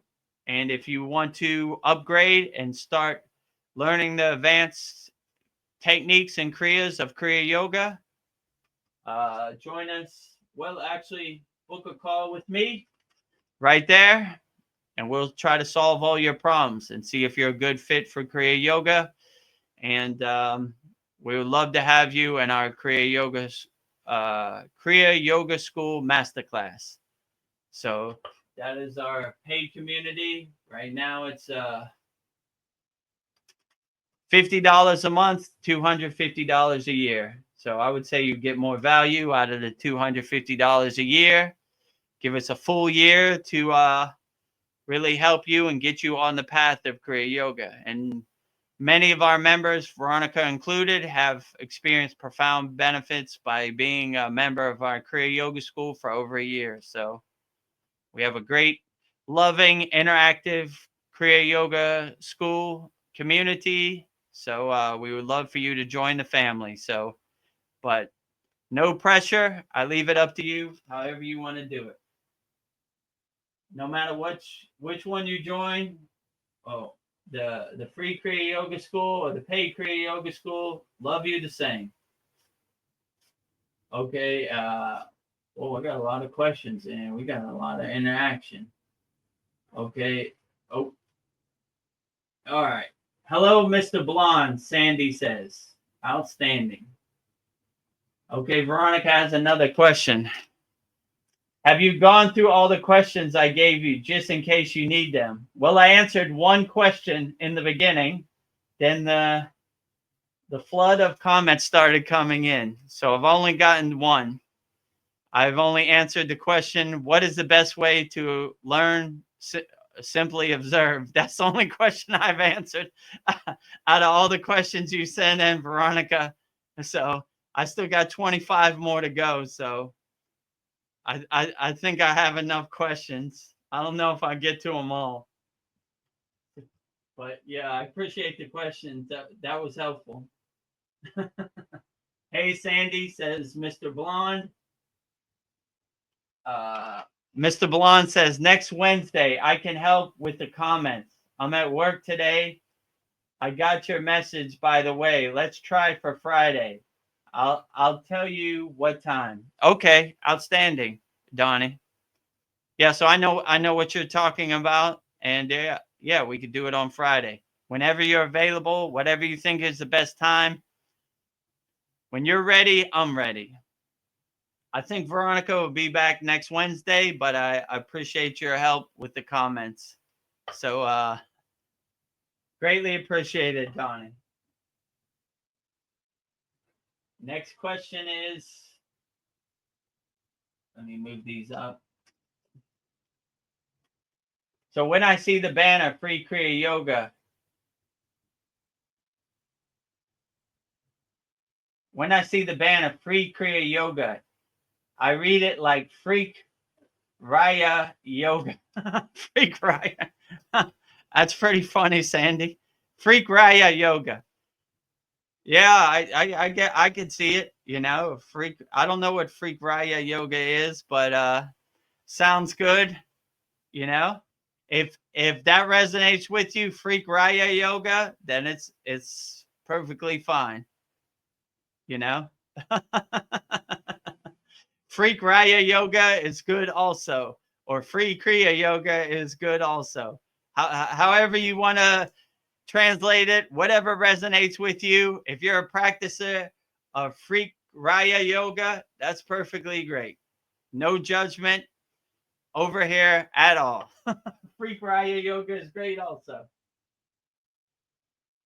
Okay, what's the next question? Thank you so much for the collective prayer. I love you all. We love you too, Mariana. We want all your family and all your friends and all the people in your circle to be uplifted. So rising tides lift all boats. So we're trying to collectively lift everybody, you know. And if we are lucky, uplift the whole country, uplift the whole continent, uplift the whole world, uplift the whole universe. So we're trying to uplift as many people as possible. So we love you too, Mariana. We love your family. We love Veronica and we love her sister. And we uplift everybody who needs help. Send in your comment and we'll uplift them also.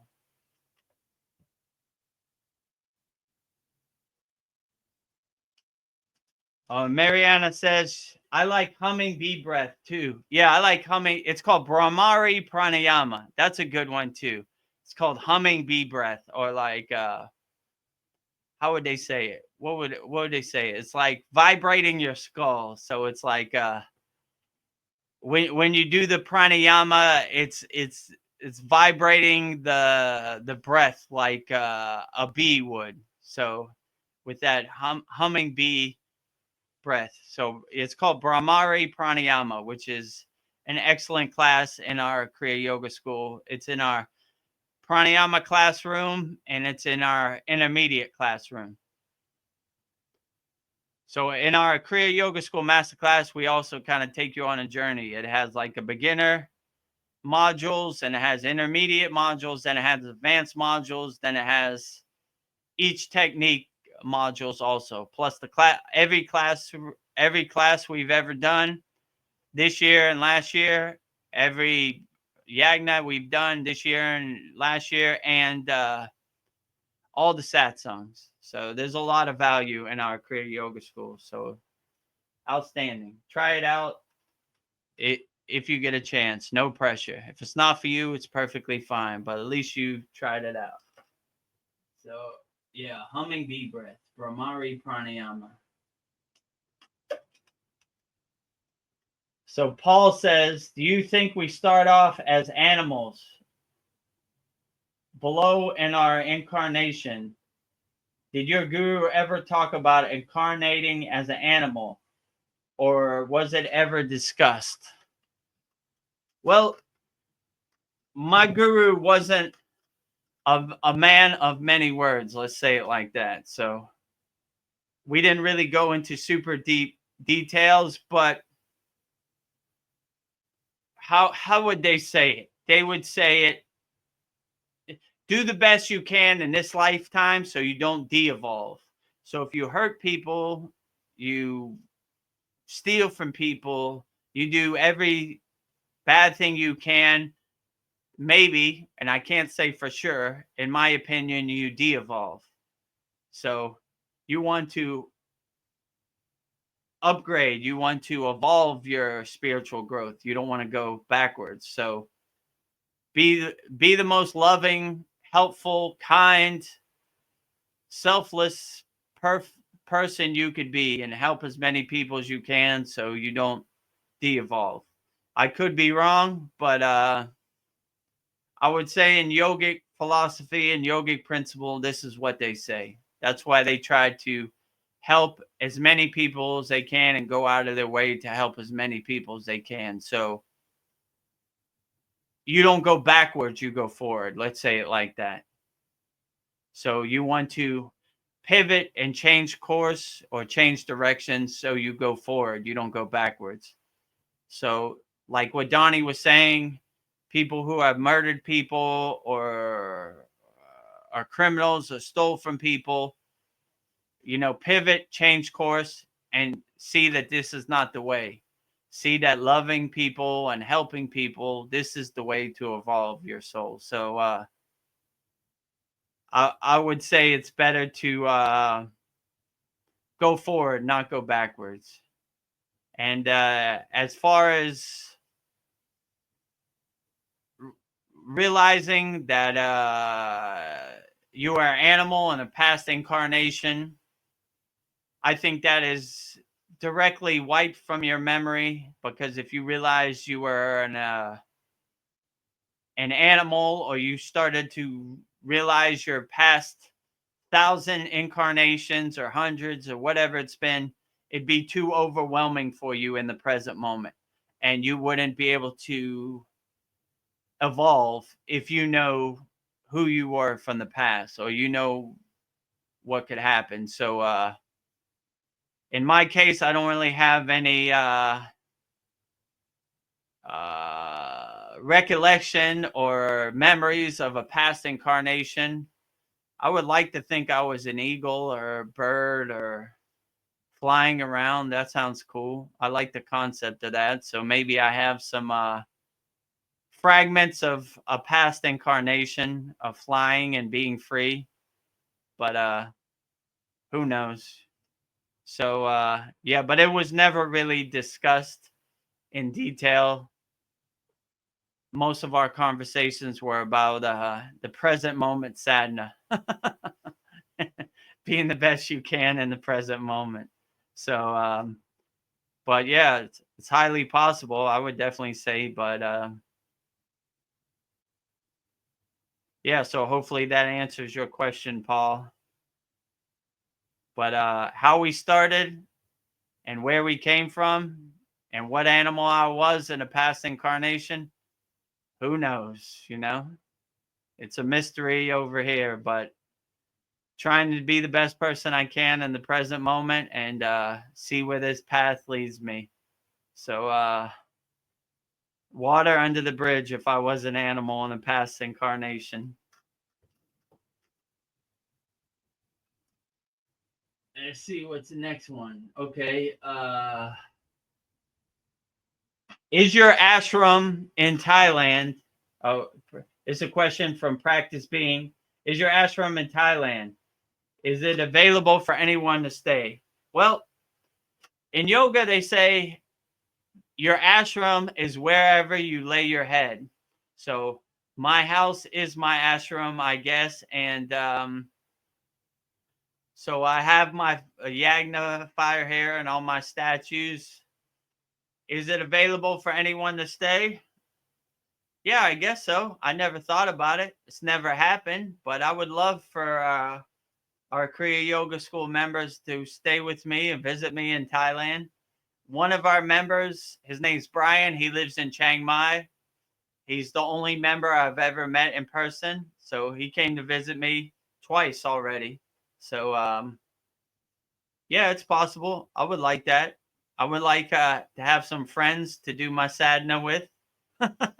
It's a lonely self journey, but it's great. So if you would like to come visit me in Thailand, then reach out to me, send me a DM on our free Kriya Yoga School, or send it to me on our paid Kriya Yoga School. And yeah, let's see if we can make it happen. That'd be excellent.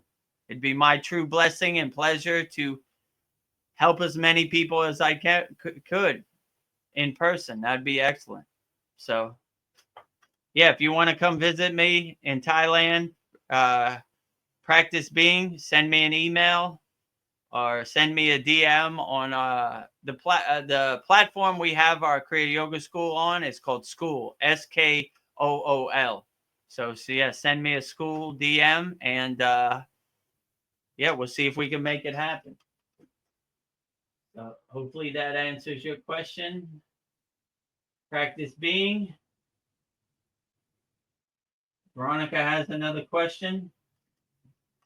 Great, you're doing amazing. I'm trying my best, Veronica. I'm feeling my way in the dark.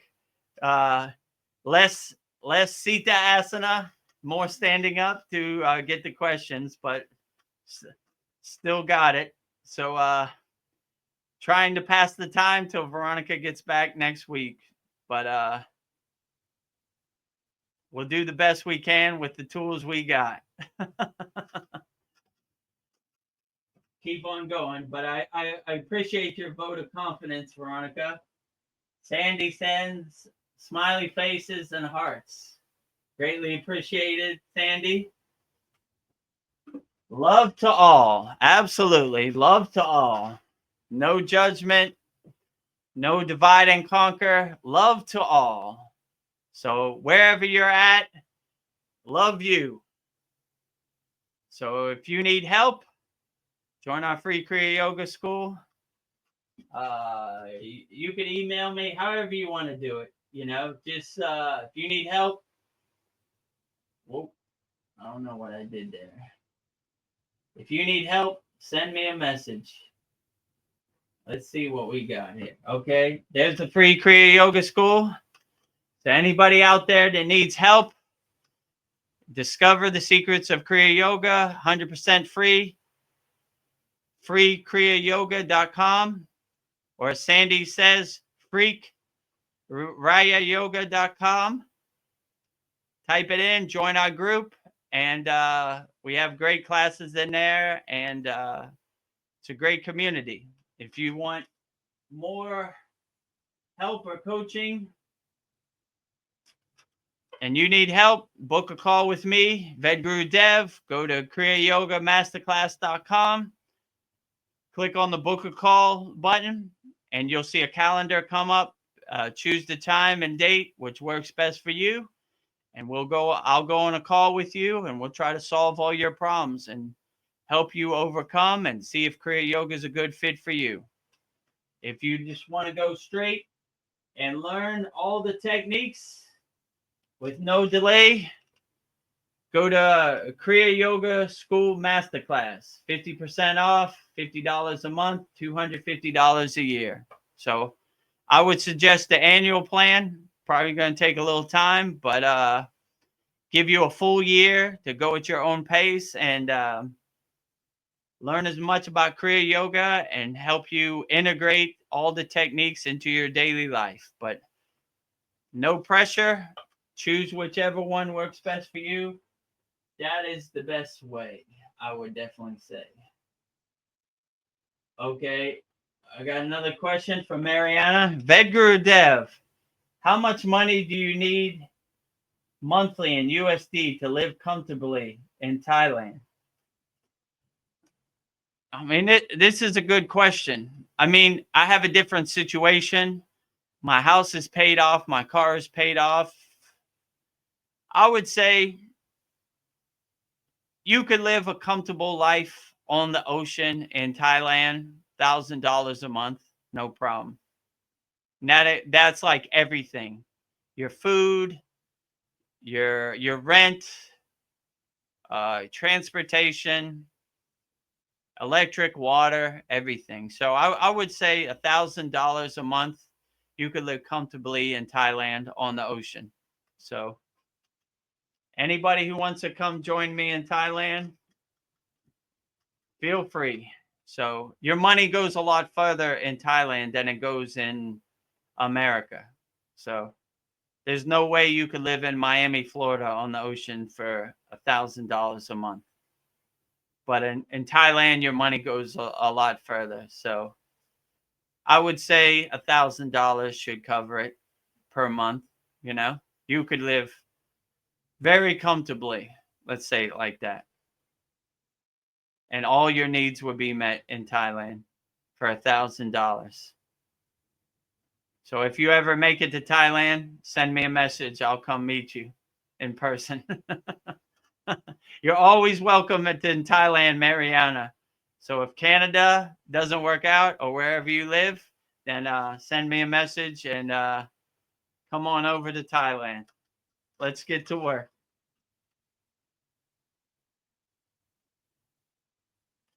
Practice Being says, you are never alone, brother. Yeah, I know. I was just making a joke, Practice Being. Yeah, I told Veronica one time, she asked me a question. She said, are you ever lonely, Vedagurudev? I was like, how can I be lonely? I don't know how all these deities fit in this room. You got Babaji, you got Shiva, you got Archangel Michael, you got, I don't know how we all fit in here. It's too packed. So yeah, so I'm never alone. All the ascended masters and spiritual beings, they might not be seen in the physical form, but their presence is always around. So I never feel lonely. I feel like I have a super huge ascended master, spiritual guide, invisible family around all the time. So I always make a joke. I don't know how we all fit in this room. It's too packed. It's like this. So never alone. Too many ascended masters in the presence. Veronica says, we need to manifest an ashram, a Babaji. Yes, that would be beautiful. Babaji, would you like an ashram? Absolutely. Okay. So we'll see. We put that in the universe and wait for it to manifest. So hopefully Babaji heard our call and that will manifest. But it wouldn't surprise me if it manifested. So yeah, I would agree. That would be great to have a Kriya Yoga Babaji ashram in Thailand or anywhere would be outstanding. So hopefully we put that in the universe and it manifests in real time. Next question. We need to, okay. This is the next question. Our attachments is to God. He has his absolute attributes and his holy name. Everyone is a part of him. Yes, I agree with you. That's why I said earlier, the ultimate goal of yoga is the oneness, the divine alignment with God. So almost all our Kriya Yoga practices are to dissolve the ego, to dissolve the distractions and line ourselves with God. So anything we do is basically, like you said, in his holy name, and everyone is a part of him. Yeah, so if you see God in everywhere and everything, including yourself, then it's very hard for you to harm anything else because you see yourself as a reflection, as a mirror in anything else.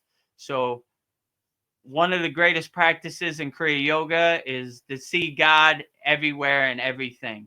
So if you see yourself in a tree, why would you hurt that tree? Because you'd be hurting yourself. If you see yourself as a reflection in another person, why would you hurt another person? Because you'd be hurting yourself. So when you have this mindset and you practice this Kriya, you would basically not want to harm anybody. So this is a good way for you to evolve your soul and rise your consciousness by practicing this, seeing God in everywhere and everything. And everything is a spark of God. God is a sun. Everyone is just a spark of the sun. God is the ocean.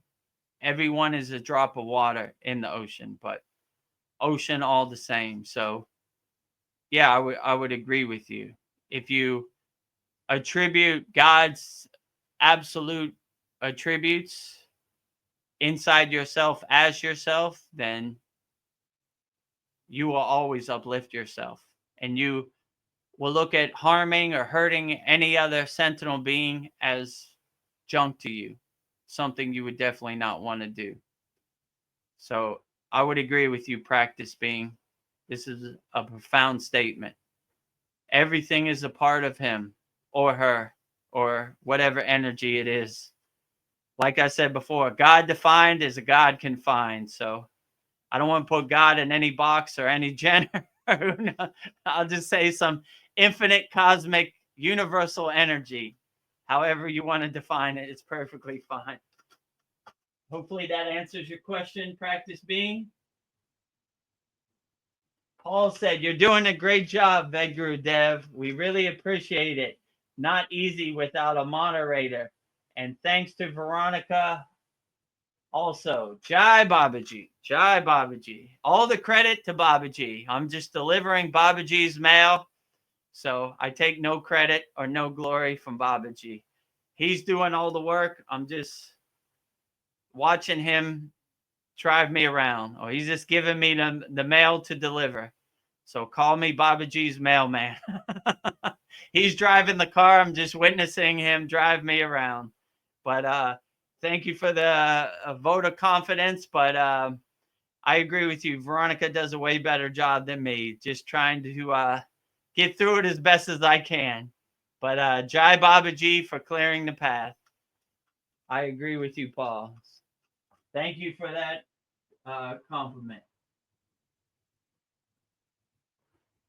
Oh, what happened? It went up. Okay. Okay, so next question is from Mariana. How is Veronica's sister doing? Everything okay? Yeah, so I don't want to speak for Veronica, but I guess on Saturday's class she could say herself, but from what Veronica relayed to me, her sister's surgery went great and everything is okay. And it was a true blessing that her sister, who lives, I guess, in Nevada, had the surgery by Veronica, where it was easy for Veronica to be with her and visit her. So that was a true blessing. We wish for Veronica's sister speedy recovery, and thank you for all of our collective uplifting prayers for Veronica and her sister. And this Saturday, Mariana, we collectively pray for your father also. So rising tides lift all boats. So we want everybody to be happy and all their family to be healthy and live a long, healthy life. So collective prayers for everybody. So Veronica had another question. Would I pay a month to live in California? I could live in Thailand for 4 months. I'm moving to Thailand. You're more than welcome to join me in Thailand. We'll start our community. We'll start our collective, our ashram, one person at a time. What they say in that movie, Field of Dreams? If you build it, they will come. So let's start building. So yeah, Thailand, it's way it's way cheaper. The cost of living is way cheaper in Thailand than in America. So I like Thailand because I come from Miami, Florida. It's a tropical environment. Thailand is tropical. It's close to the equator, palm trees, I call it the Miami of Asia. So if you like Miami, you like Thailand, or you like San Diego, you like Thailand. So it's like that type of warm weather vibe. So yeah, I live right on the ocean, and it's a beautiful place to live. Can't complain, you know. Life is good in Thailand. So if you want to lower your cost of living, move to Thailand. Like Veronica says, you're all welcome. When your plane lands, let me know. I'll pick you up at the airport in Bangkok. Everybody move to Thailand.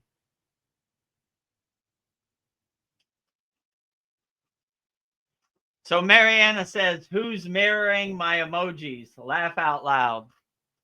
So on our Kriya Yoga School, I have a practice of mirroring everybody's emojis. So whatever you put in the post, I'll mirror your emojis. So that is my technique. Because I used to write like long drawn out things, then I realized my whole day was gone by writing long posts. So I mostly mirror people's emojis. So if you want to know who's mirroring your emojis, it's probably me, but I'm sure there's somebody else in here mirroring your emojis also. So that is our technique. You send me emojis, I send you emojis back, and we keep the chain going, the flow.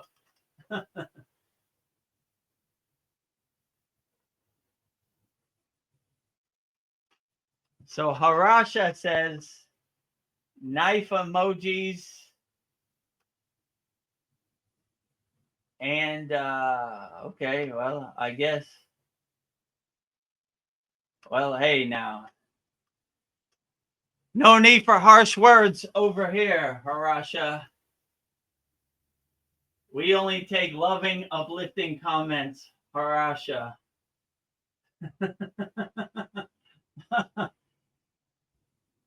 Now, Harasha. That's no way to act. Somebody has some lower frequency emotions on here. Harasha, only positive, loving, uplifting comments. No trolls, no harsh words. We're living in non-violence here. Is it? Let me see. Put user in timeout. Ban or use. Yeah, okay. Goodbye, Harasha. Only uplifting comments in here. No bad words.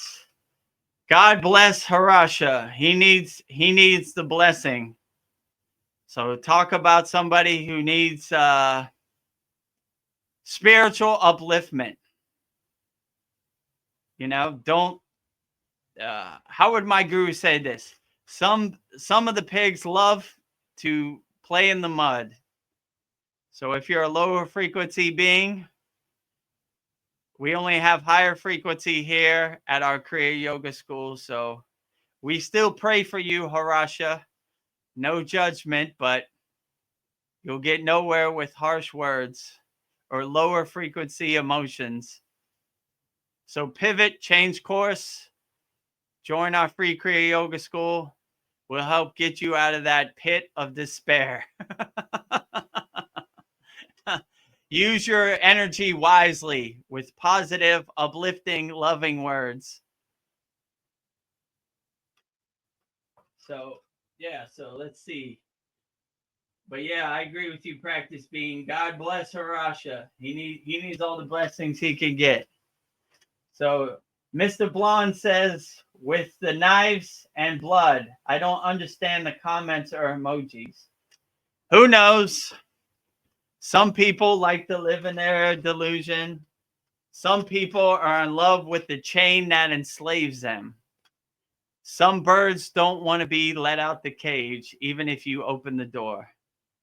Misery is bliss. I think they said that in the Matrix, right? I like that part.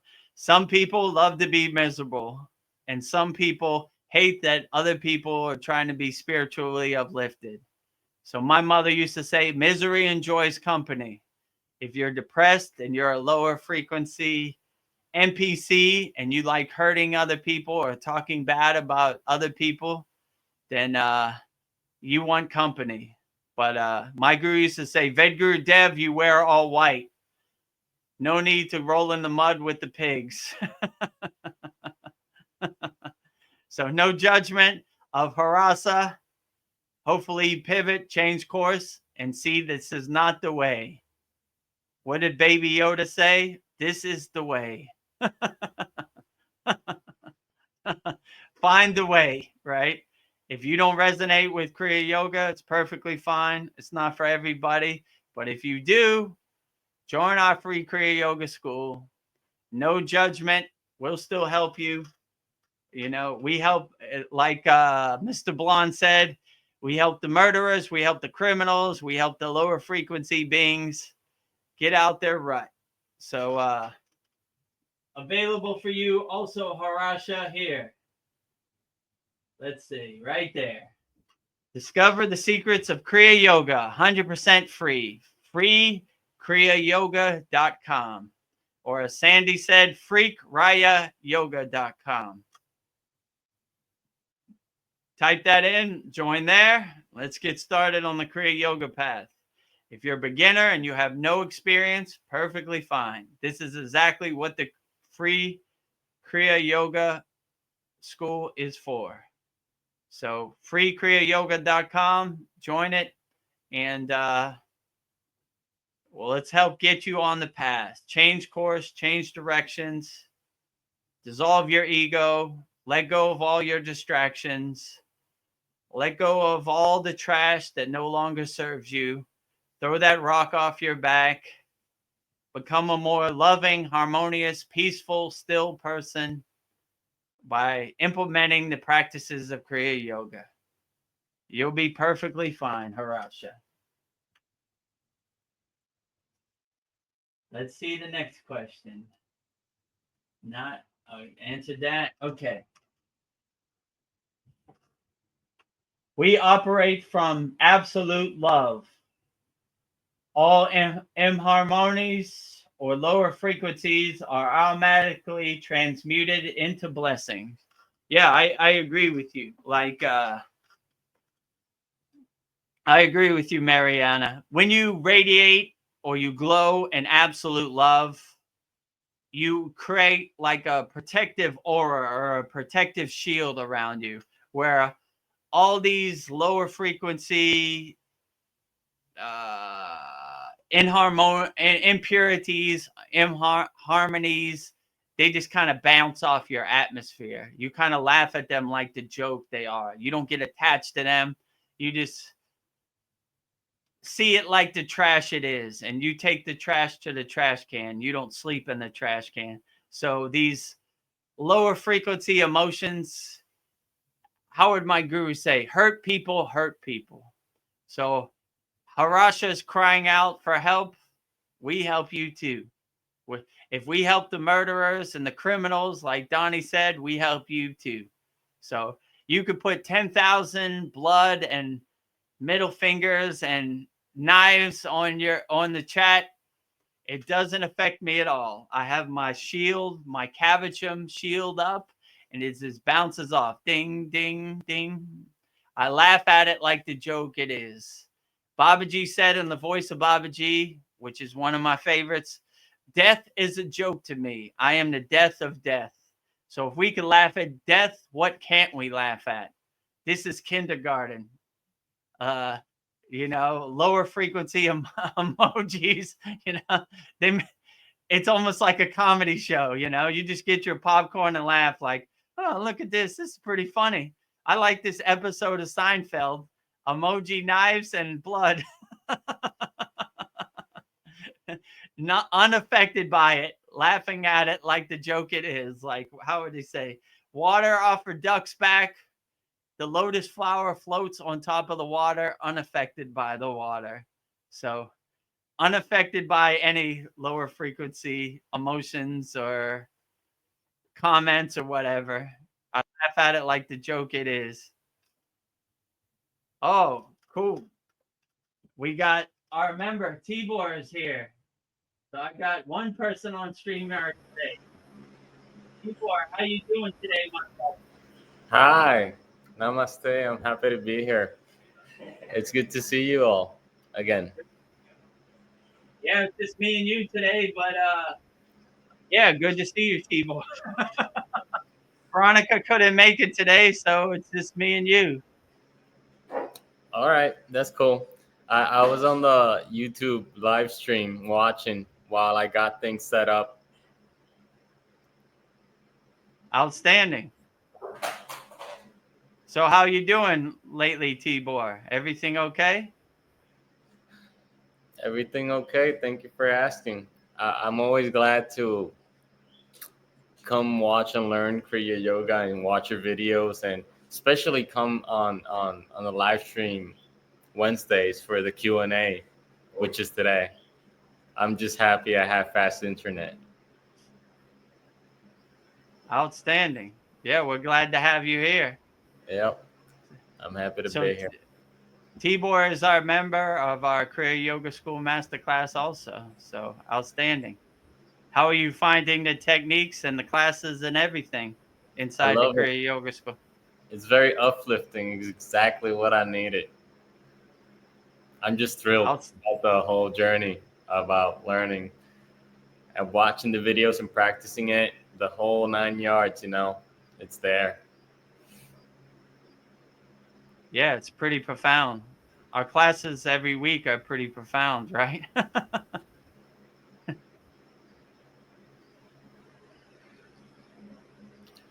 You've gone over some very interesting subjects in the past Q&A, the Wednesdays, since the since the beginning of the 2025 of the year. It's just you've covered so many things. I'm just excited just to be present today. Yeah, absolutely. Our conversations go everywhere from aliens to divine consciousness. But it is no subject untouched. Okay, great. Well, if you have any questions, Tibor, feel free to chime in. I'll keep you on the screen. So All if you right. have Whenever I anything, have a question, I'll pop it up. I was just getting my phone so I can see the comments on the YouTube, live video. I yeah, can. or if you have a question, just raise your hand and I answer your question in real time. I was actually hearing you talk about building an ashram in Thailand, and you were just talking about how you could live comfortably in Thailand for $1,000 a month, which is great if you ask me. Yeah, true. Yeah, you could live very comfortably for $1,000 a month in Thailand. Do you So get a lot of tourists? Is it like California or Florida or the Puerto Rico or Spain yeah, or France? Touristic place. Is it a touristic place? where I live, not so much, but the cities like Bangkok and the closest city to me is about 20 miles away. It's called Pattaya, which is a tourist town. Like how would I explain it? Like it's like Miami, like Ocean Drive or something like that. Like a lot of nightclubs and a lot of tourism. So it does have those areas, but it does have quiet like beach areas also, which All is right. kind of where I live. So, so if you want that, that's available. But if you don't want that, you don't have to go in those areas. I've been trying. I've been practicing the yogi, how to sit like a yogi, and sometimes Mm. it's easier than other times. I'll tell you that much. I was trying to Yeah, be like ready before I got live, but I've been working the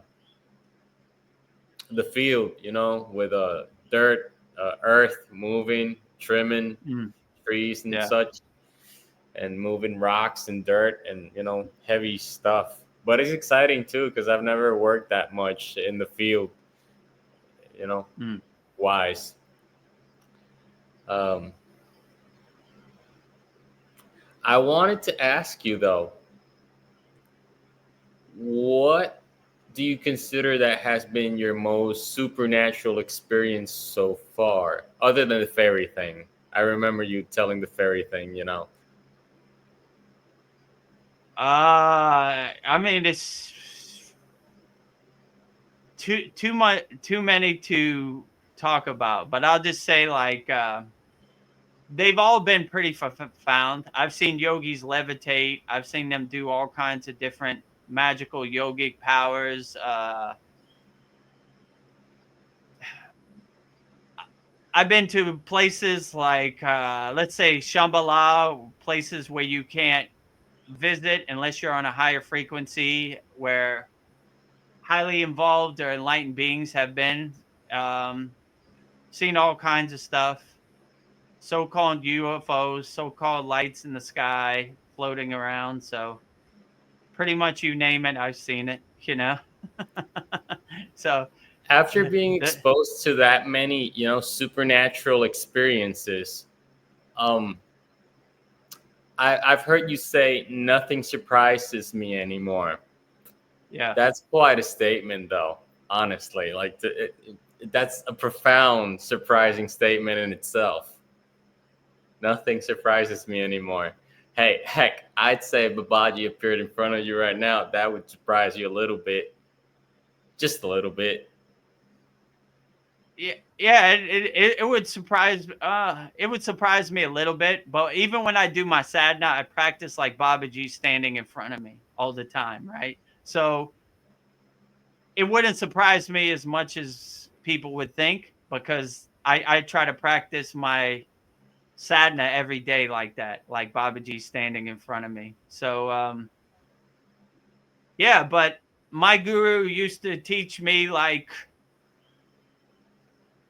not get attached to any of these. They call them siddhis, right? Which are basically yogic powers, which they attain by perfecting and mastering their Kriya yoga practice. So these are things that just happen. So anytime he saw me trying to get attached to it or try to make sense of what was happening, he would be like, "Nothing to see here, Vedagurudev. Keep moving," you know. So Yeah, I that remember you saying that. that kind of kept me more laser focused, like nothing to see here. And you know, even when I saw a fairy in the Himalayan mountains, I was like, cool, lights and wings floating around in the night sky. Going back to sleep in my tent. You Yeah, know, like I never really kind of got attached to it. That's probably why they show more of these things to me. Like that's cool, you know, like the guy's floating, but how is that going to help me in my inner work? So I would just kind of keep moving, you know. And my guru helped me like, nothing to see here, Vedagurudev. Nothing to yeah. see. I understand how it would go that way because it could be kind of distracting towards the inner work we're supposed to be doing. It would be like seeing fireworks for a moment.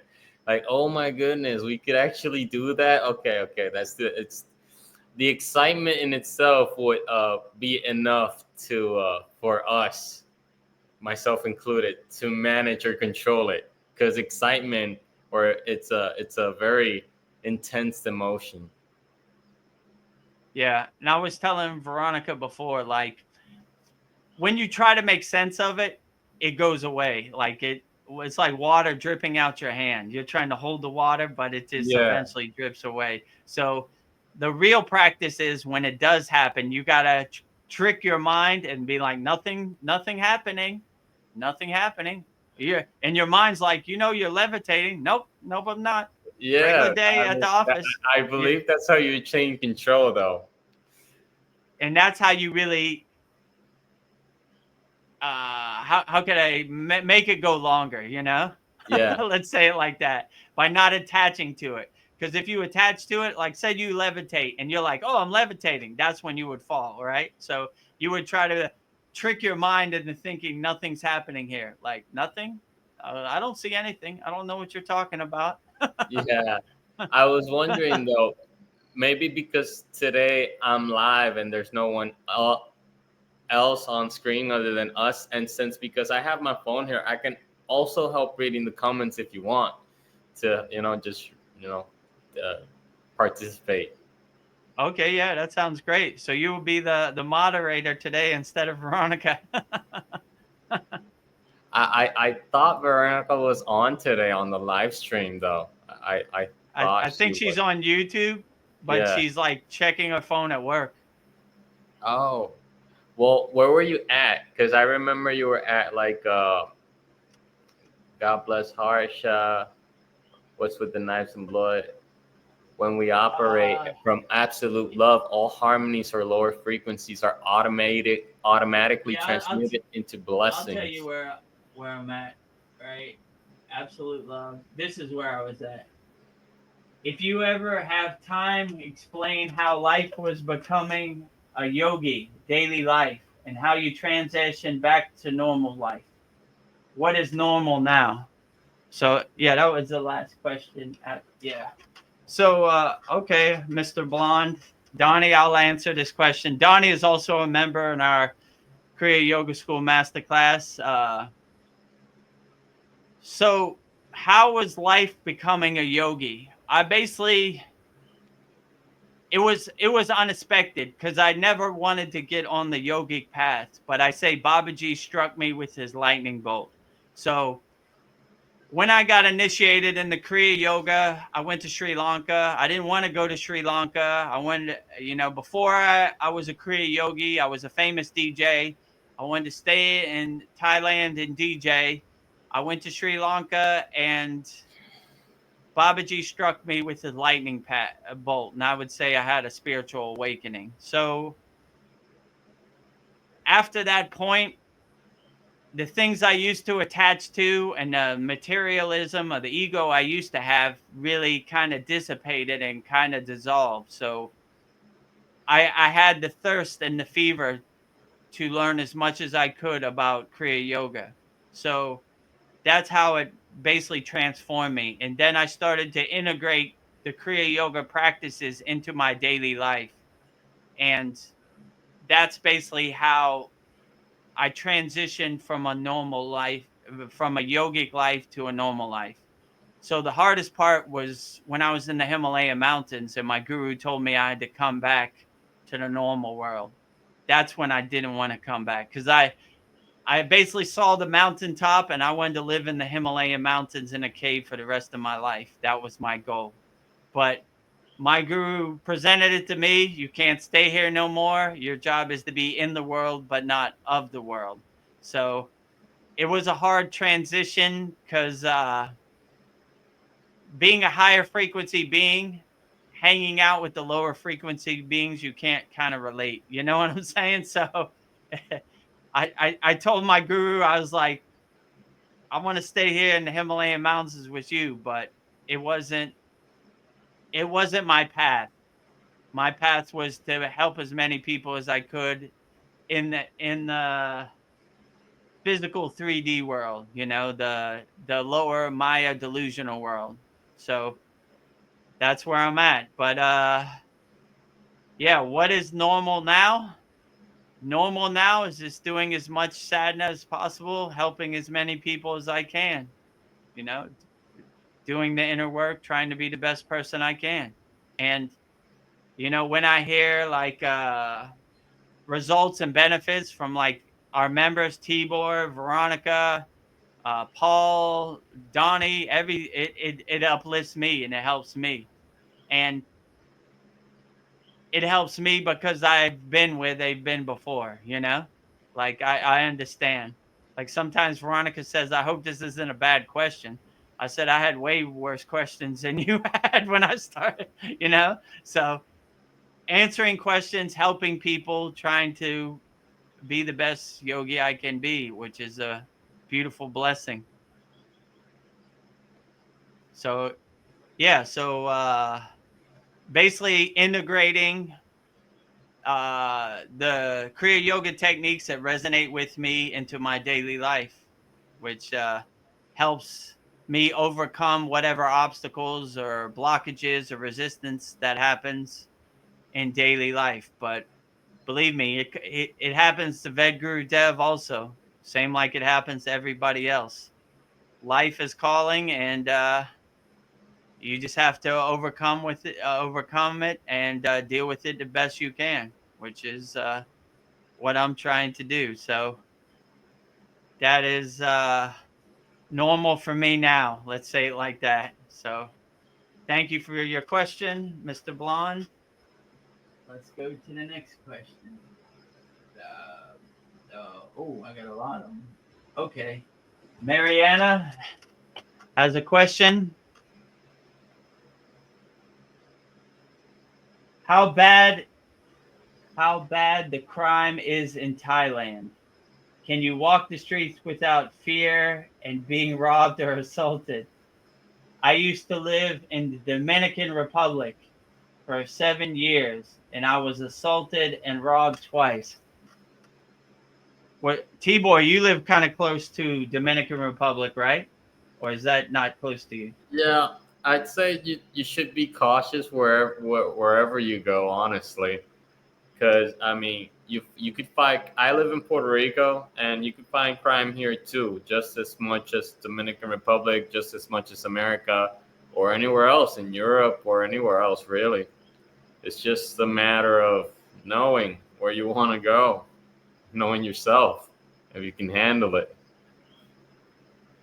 Yeah, I would agree with T-Boy. As long as you stay out of the bad areas, Yep. like don't go to the ghetto flashing your money or your jewels or whatever, you should be fine, you know. I mean, I've lived in Thailand 21 years now. I've never been robbed or assaulted or anything. So it's pretty safe, I would say, but I don't swim with the sharks, if you know what I'm saying. So I stay away from the wolves, if you know. To wolves you look like food if you're flashing money. So I just stay in my peaceful, harmonious place. I don't hurt nobody. No one hurts me. So if you come to Thailand, you should be fine like anywhere else. But yeah, there's not really any crime or anything here from what I could see. But I'm sure in the big city, Bangkok, they have their areas and it's not safe, you know? Yeah. So hungry people do desperate things. So don't go where hungry people are or people are in poverty because they look at you like food. So long as you stay out of those areas, which I don't even know where those areas are, but you should be fine. You know, Thailand overall is a safe place. I don't really hear about anybody getting robbed or hurt. You know, I'm sure it happens, but not too often. It's more like a beach kind of resort, kind of touristy place, I would say.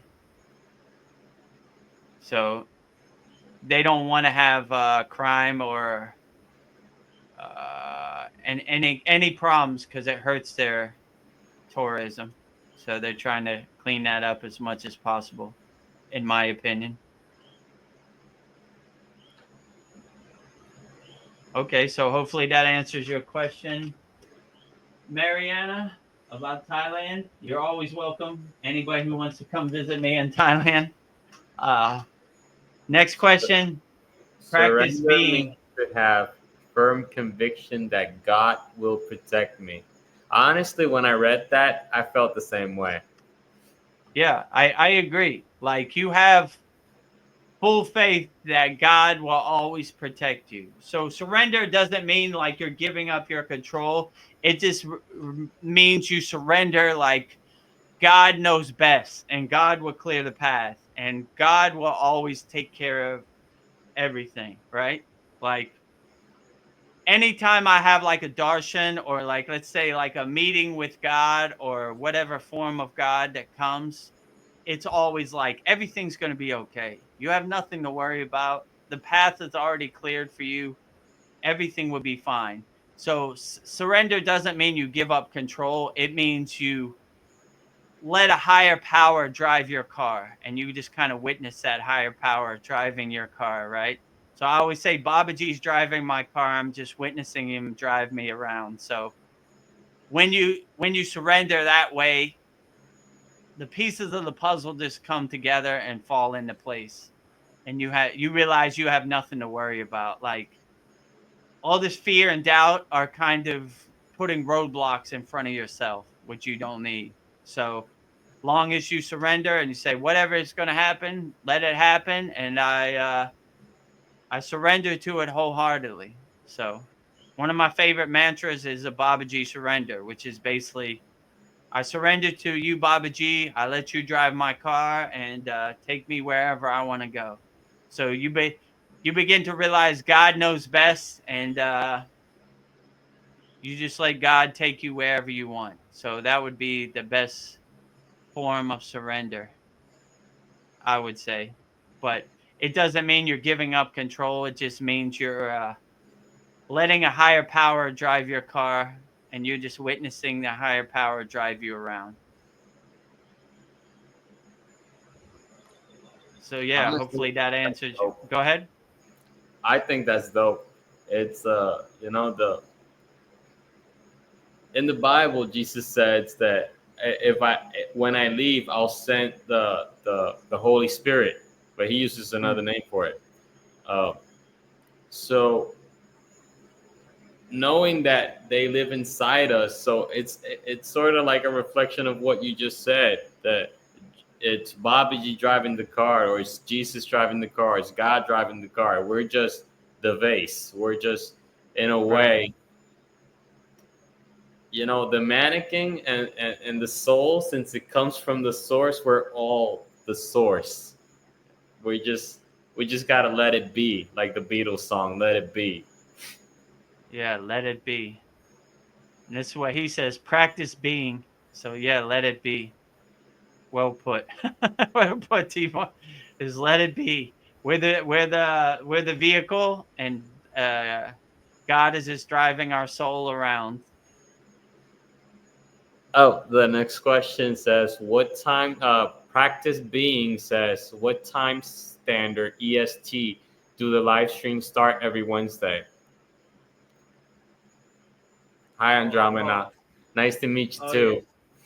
Oh yeah, that's one of our members, Mariana. Okay, yeah, I see where you're at. Hello, Mariana. What time standard EST do the live streams start every Wednesday? So every Wednesday it starts at 9 p.m. Eastern Standard Time. So that's when we start. But if you join our free Kriya Yoga School or our paid Kriya Yoga School, you'll get a notification. Like it has like a countdown or a timer. It says the Satsang will start in 50 minutes. And I send a message to all of our members also, that letting them know like it's starting. These are the links to click on the live stream. So but if you just want to go straight from YouTube, it's at 9 p.m. Eastern Standard Time every Wednesday. So, Paul Frolic says, what were some of the questions you had for your guru that he answered with more than happy, happy, happy? Lol. that's that's a good question. uh, um, I don't know. Every once in a while, he would go into some kind of detail, but it wasn't like an hour detail. It was more like a 10-minute detail. So uh, some of the questions, like I don't know. Let's say, let me think of a question. Like, why does Shiva have a snake around his neck? And it would just it would be more like come on, Vedagurudev. You already know the answer to that.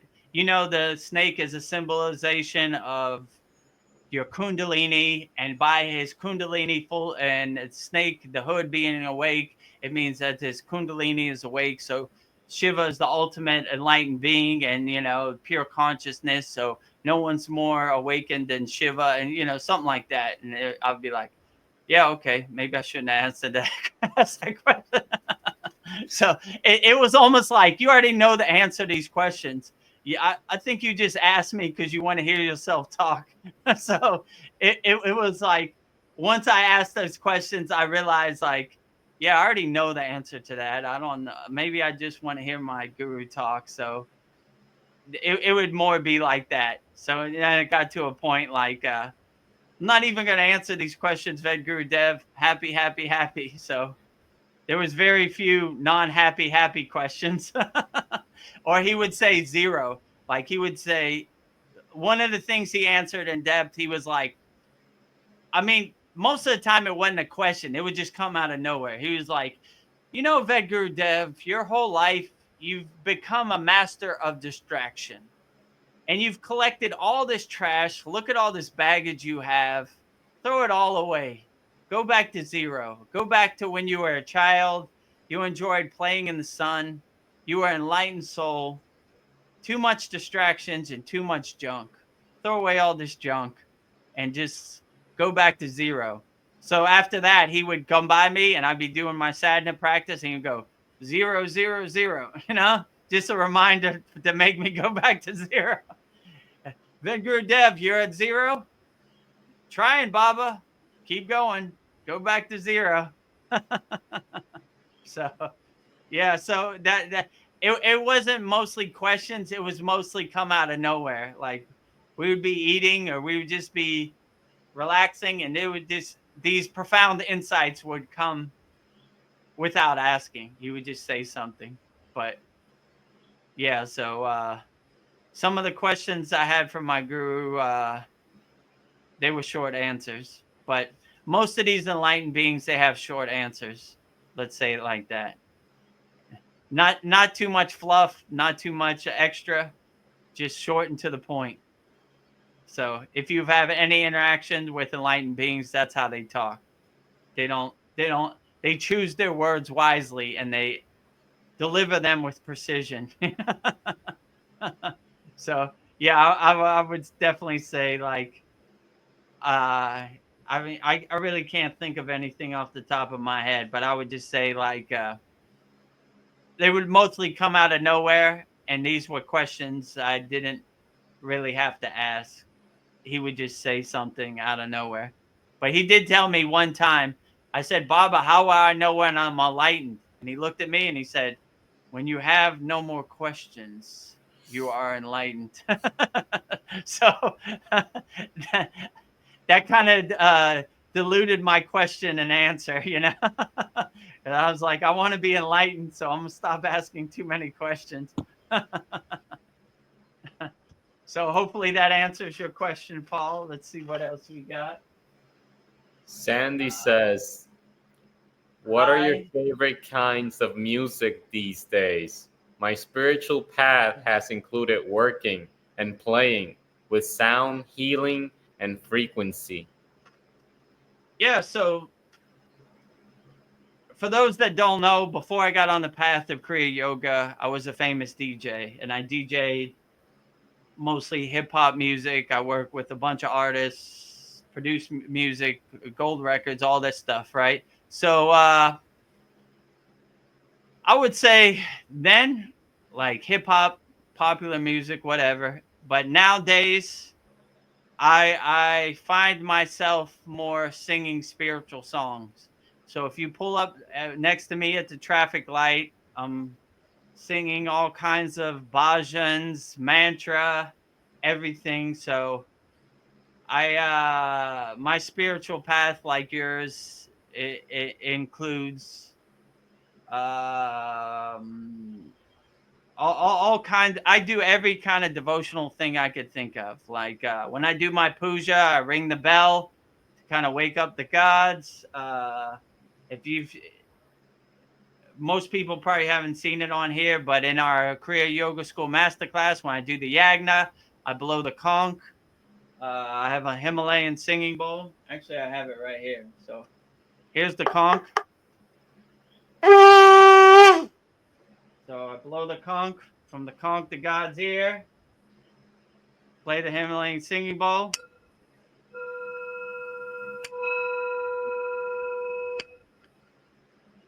You could also do like this, like what she's talking about, like what'd she say? Favorite kind of music? Yeah, playing healing frequency. You know, the Himalayan singing bowl. It's like a sound bath, which has soothing vibrations. So, just mostly singing devotional songs to God. So I open my heart with pure feeling and bhava and sing as loud as I can to God. So that's basically the music I listen to now. I like listening to other people sing mantra japa. So yeah, mostly spiritual music and healing frequencies and uplifting frequencies, I would say. So hopefully that answers your question, Sandy. I saw there was one other question before. Yep. Next, CTs Mr. are a Blonde. distraction.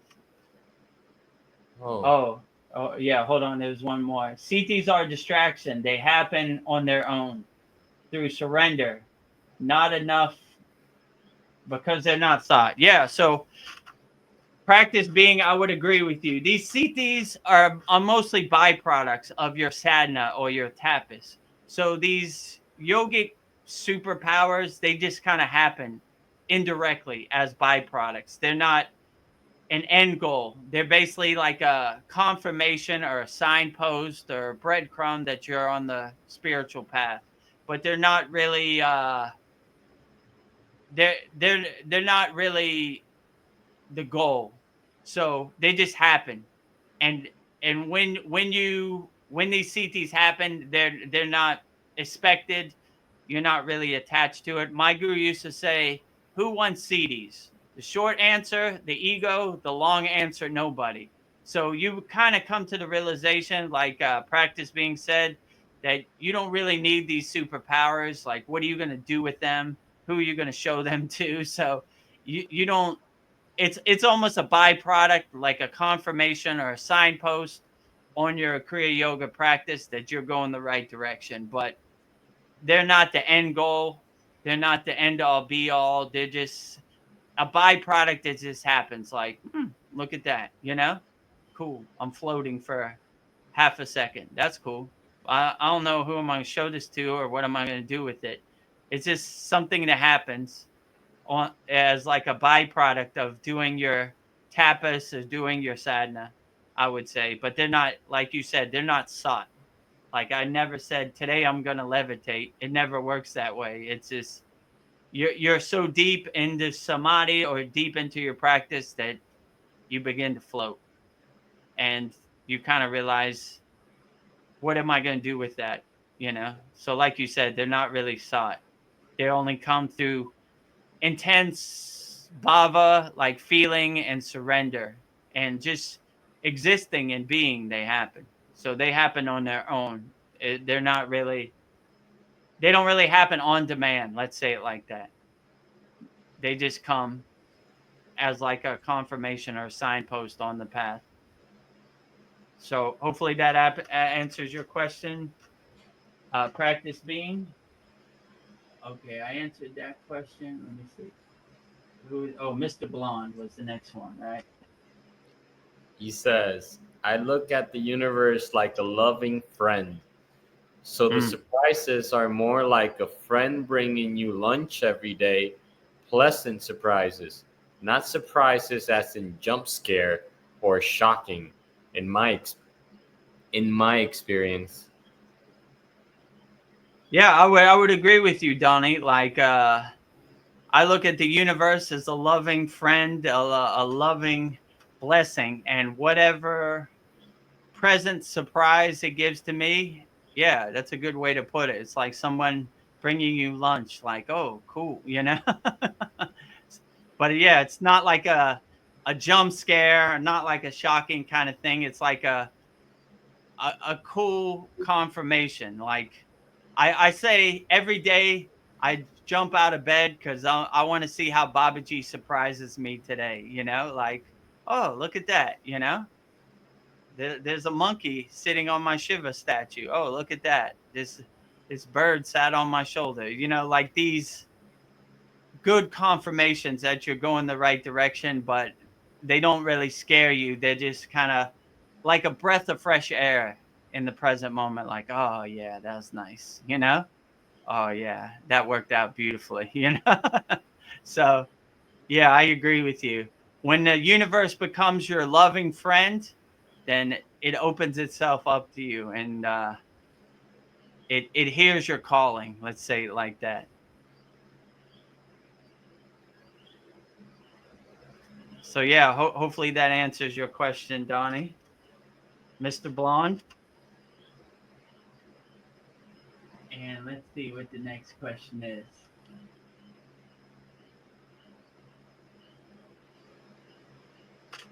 And Mariana says, actually, I was followed from the gym to my home on the 70cc motorcycle, the small one, and one of the guys attacked me in front of my house. Was a good neighborhood. Yeah, it happens. I mean, they're out there. People who are hungry are looking for people to take advantage of. I mean, before I got on the path to Kriya Yoga, one time I DJ'd in Brazil, and if you ever been to Rio de Janeiro, one street is very safe, and then the other street is not safe. What do they call it? Favelas, right, or something, the ghetto. So I happened to wander into this favela, and I went into this corner store. It's called a bodega, and came out, and there was this kid, about 16-year-old, who had a 2x4, and he was looking at my shoes, and he was waiting to hit me over the head with his 2x4. So I said, I scared him. I go, get out of here. What are you going to do? Like, and he just ran away. I went and found the police, and I was like, there's a kid who's trying to rob people. And the police was like, he had a machine gun. He's like, you show me, I kill him. I was like, never mind. I just went back to my hotel, Wow, So I was intense. like, yeah, they're out there, but like I said, sometimes they're in your neighborhood. Sometimes they stay in their place. I don't know. Just try to stay away. Like I don't know. People who are hungry want to eat.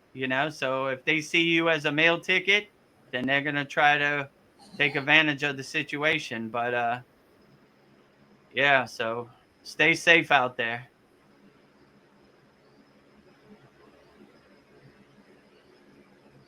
So yeah, hopefully that answers your question, Mariana. And let's see who else we got. Okay. Oh, it's another Mariana question. Okay. Says, yes, Vedagurudev. I was thinking about Thailand because Canada is becoming China and being ruined. Unfortunately, unless Alberta separates as a country or joins as 51 state. Yeah, well, I mean, I said before I went to Montreal, and there was it's pretty much upstate New York already. And when I went to fly back to Los Angeles, they were like, welcome to America. And I was like, how am I in America? I'm in Canada. They were like, nope, you're on American soil. So this went back and forth for 10 minutes. And they were like, sir, you're in America now. And they had the Statue of Liberty. And I was like, well, I guess Canada is America. so, yeah. So that was Montreal. So, yeah, if I don't know, if Alberta wants to be the 51st state, why not? What about Puerto Rico? 52, right? I guess so. Yeah, so I don't know. Yeah, Thailand is a great place. I enjoy it. I'm pretty much Thai now, so I wasn't aware that Ch- China, right? China, not Canada, China. I wasn't aware that China was becoming China, but yeah, I'm sorry that the beautiful country of Canada is getting ruined by China. And personally, Alberta separates. So I guess Alberta doesn't want to be a part of the country of Canada, wants to be part of America. So No, we'll see what happens. You know. Yeah, I don't. I can't verify. Have I ever been to Alberta? Maybe. You know, but yeah, I'm sorry, but you're always welcome in Thailand if you want to come join me. Any of our members or anybody, let me know when you land. I'll pick you up at the airport.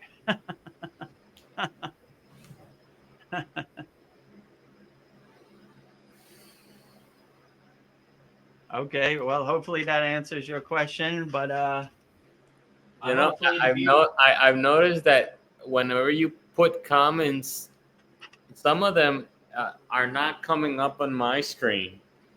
So I just read them from your screen when you put them on. Because oh that yeah, one, let go, let God, that was Mr. Blonde just adding to what the earlier comments talking about. I look at the universe like a loving friend, bringing lunch, and that was part of that. yeah, maybe because we're live streaming on all three of our Kriya Yoga channels, so maybe that came on a different channel, and that's why you can't see it. Probably yes. But yeah, let go and let God. Yeah, absolutely. Very profound, short and simple statement. Let go and let God. So there's no need to do anything else. Just let go and let God, and you'll be perfectly fine. You know, God knows best. Don't try to overthink it. Just let go, surrender, and let God, and you'll be perfectly fine.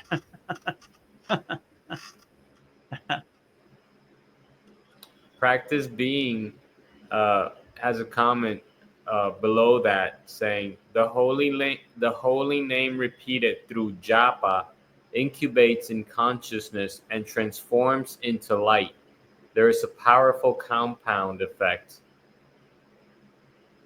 Yeah, absolutely. Mantra japa, the bija, the sound syllables really keep you laser focused and keep you aligned in oneness with God. So you can never go wrong chanting the name of God with positive feeling and bhava. So like, yeah, I agree with you. Mantra japa is very profound and uplifting.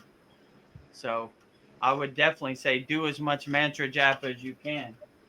I don't know why I can't see that one. Now, is it lower? Where did you see that comment? It was up higher? No, it's on YouTube, on the YouTube live stream. Hmm.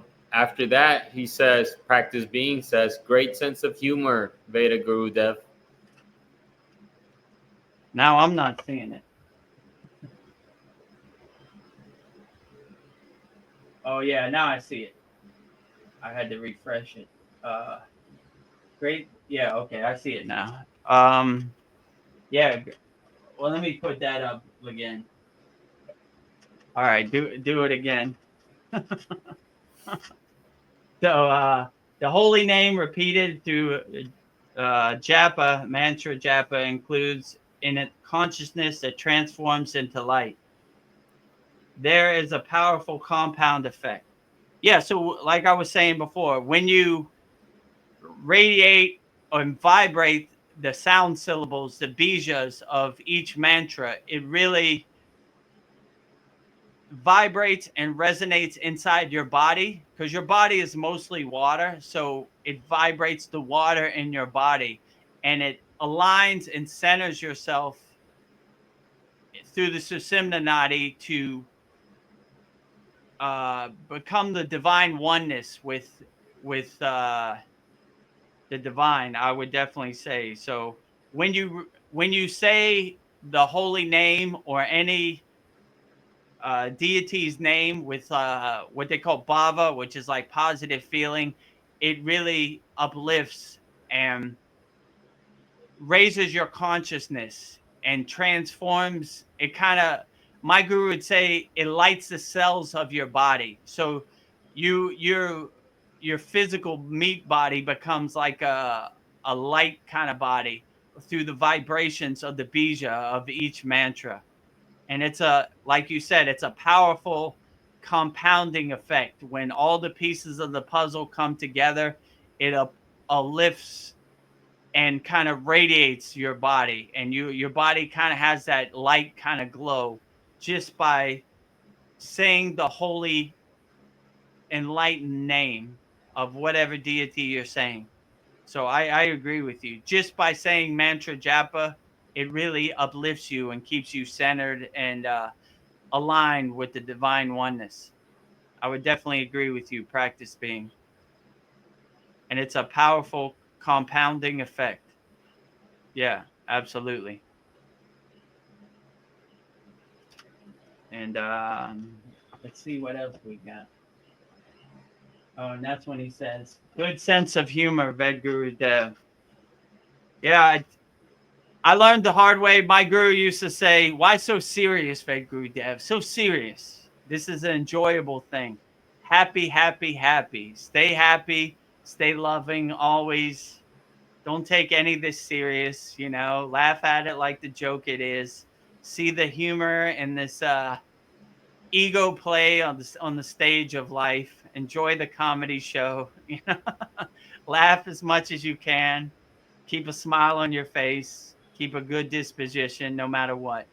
And I always like when they say in the Vedic text, they say, even if it's the end of the world, don't let anything shake your samadhi, right? So don't let anything shake your happiness, no matter what happens. So that's the way I like to look at it. So I think that's all the questions. So if anybody has any questions, feel free to put it in the YouTube chat. And yeah, it should be great. Anybody needs any help, go to freekriyayogamasterclass.com. And that's how you got on the path, right, Tibor? You started Yeah. there, and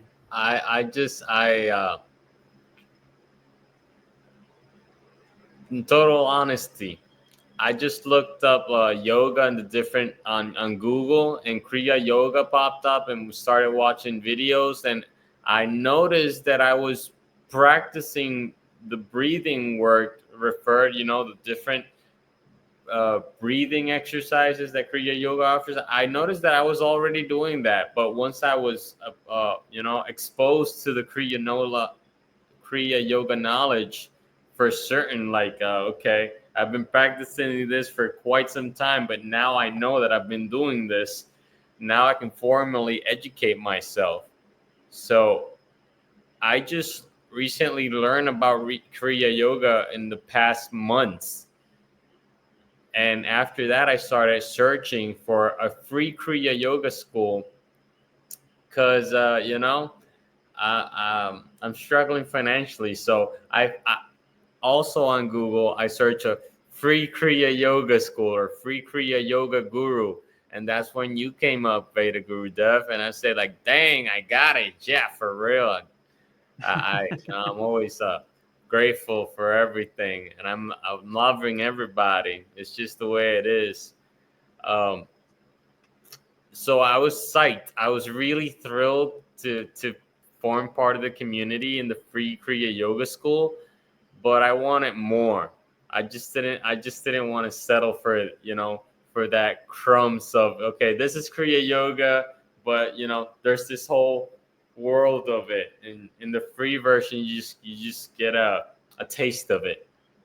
But I wanted the whole thing, so that's why I'm here. I dived in fully. I know I want this because it delivers. I love it because it's scientific and it's spiritual, and it's everything. It's like a circle. It's perfect. It's just perfect and all inclusive. there you have it from Tibor himself. That was the path he took, and here he is.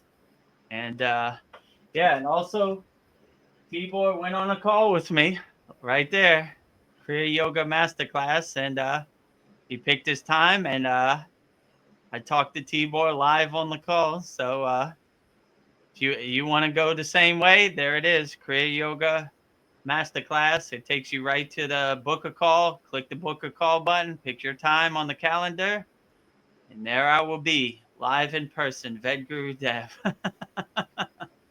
and like Tibor said, he wanted more. If you want more and you want to see all the Kriyas right there, right in front of you, there it is. Kriya Yoga School Masterclass. 50% off now, $50 a month or $250 a year. I would prefer, if I was you, take the whole year plan, save a lot of money. It'd probably take you a little bit of time, but yeah, Tibor, Veronica, all of our members are living proof that Kriya Yoga Path really works. So do yourself a favor in 2025 and get on the path of Kriya Yoga and try to be the best yogi you could be. It's for everybody. Okay. Well, that's enough said. What else we got? Good sense of humor. I think we got another question. I only know Rio de Janeiro from Ricky Martin's song Spanish Eyes. Okay. I'm not familiar, but if you say so. Yeah, so all right. Well, yeah. I guess Ricky Martin enjoys Rio de Janeiro. I mean, Rio de Janeiro is cool. Copacabana and Brazil is a nice place, but the favelas, the ghettos are not a place to play around in. Let's say it like that, which I'm sure, like, you could say that for anywhere in the world. New York City, Los Angeles, Chicago, I don't know, wherever. Miami, all have its places. You don't want to take a wrong turn. Might be bad news, you know? So when I lived in Miami, the airport is right next to the ghetto. Some German tourists took a wrong turn. That was the last day they were on Earth. So I don't know. Try to be safe out there. There's some hungry wolves that look at you like food. So don't become food, you know? So I don't know. Stay safe out there. But yeah, every place in the world has its good parts and its bad parts. So just enjoy the good parts. Try to stay away from the bad parts. And when you start to do the inner work, you start to have like this spidey sense or this inner intuition where sometimes I'll go to a place and it just doesn't feel right and I'll just leave. So don't try to swim with the sharks. If it doesn't feel right, just leave. If you feel uncomfortable, get in your car or turn around and walk away, you know, whichever. So you should be okay.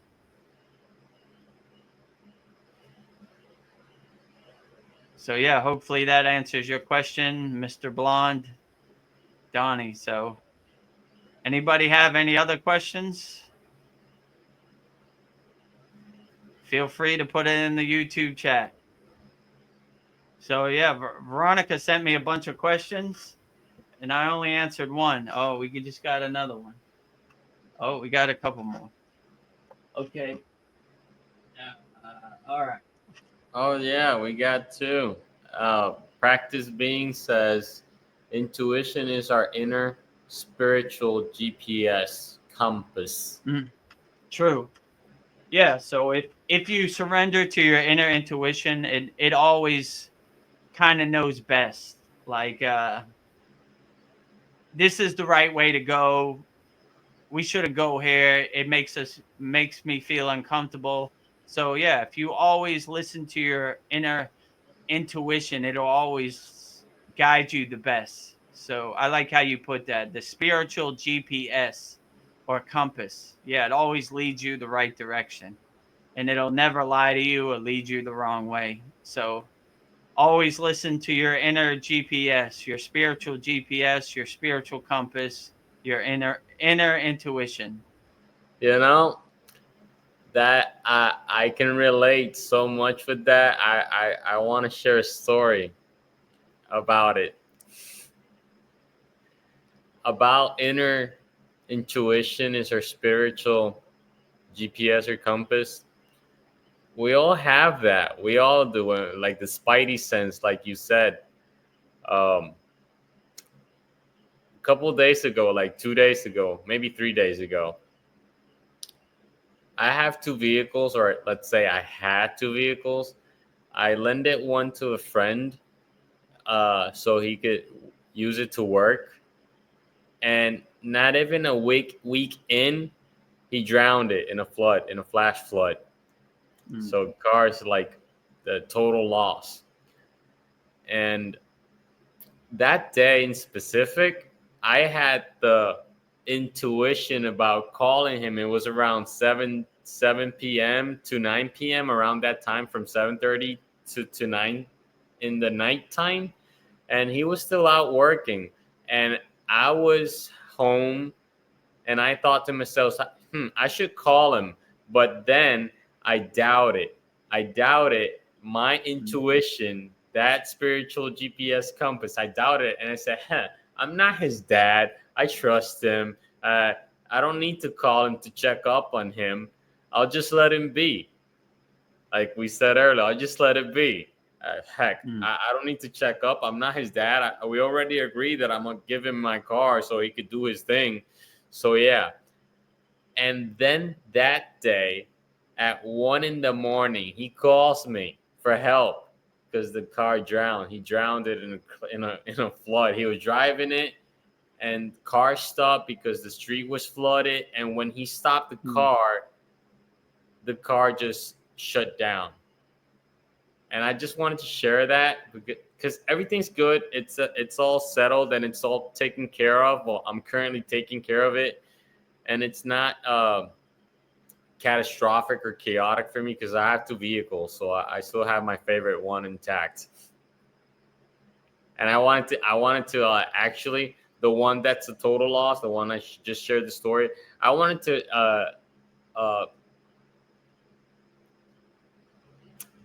to get out of that vehicle. I wanted to give it back, you know. So I was already, it was either I gave it back to the dealer to like, just, I don't care if it messes up my credit. I don't really care no more. I just don't like the car. I don't want to have it. I'll just give it back. I won't stop paying for it until this happened. This dude needed it. And so I helped him out. But because now it's total loss because of what happened, the insurance covers it. So in that sense, everything works out for the best. Yeah. Well, you just see, like it, like you said, it just worked out for the best. You didn't want it anyway, and it just magically took it off your hands. For real. Oh man, So in this little short talk, I was just like, bam, a bunch of other comments, but I'll go ahead and read them. Okay, let me see. What's the next one? Right here, right? Okay. Agreed. Yeah, I don't see all the comments either. I see them only on your lower screen. Yep, Mr. Blonde. I know. He goes on saying, I wonder if Harsha was just being playful or if he was begging for someone to love him to death, literally. Oh, yeah, that's the next one, right? Yeah. I don't even know who Harsha is. But even the username Harsha, it just it's a pun intended. The username Harsha with the whole happened. We don't even know who Harsha is, but yeah, to make a long story short, there was a guy earlier who was kind of trolling, putting bad comments. So I took him off. So no more comments. Yeah, he was just being playful, begging for someone to love him to death. Literally. Yeah, well, they're hurt people out here, hurt people. So they try to get under your skin. They try to talk bad. They try to get a emotional reaction. If you have your shield up, they can't affect you. You laugh at them like the joke it is. And that's exactly what we did. So if you're going to come on our Kriya Yoga Satsang, come in peace. When I used to DJ, they used to have a sign, the security in front, and said, come in peace or leave in pieces. So So come in peace and love, and you'll be perfectly fine. But post a bunch of negative comments, well, then you won't be fine. Oh, This ain't the we'll place just for it. send Agastyr's mantra towards them to liberate Oh from all yeah. demons and their despair. Oh yeah. Agastier loves to eat those demons, so you'll be in trouble if you got a lot of demons around you.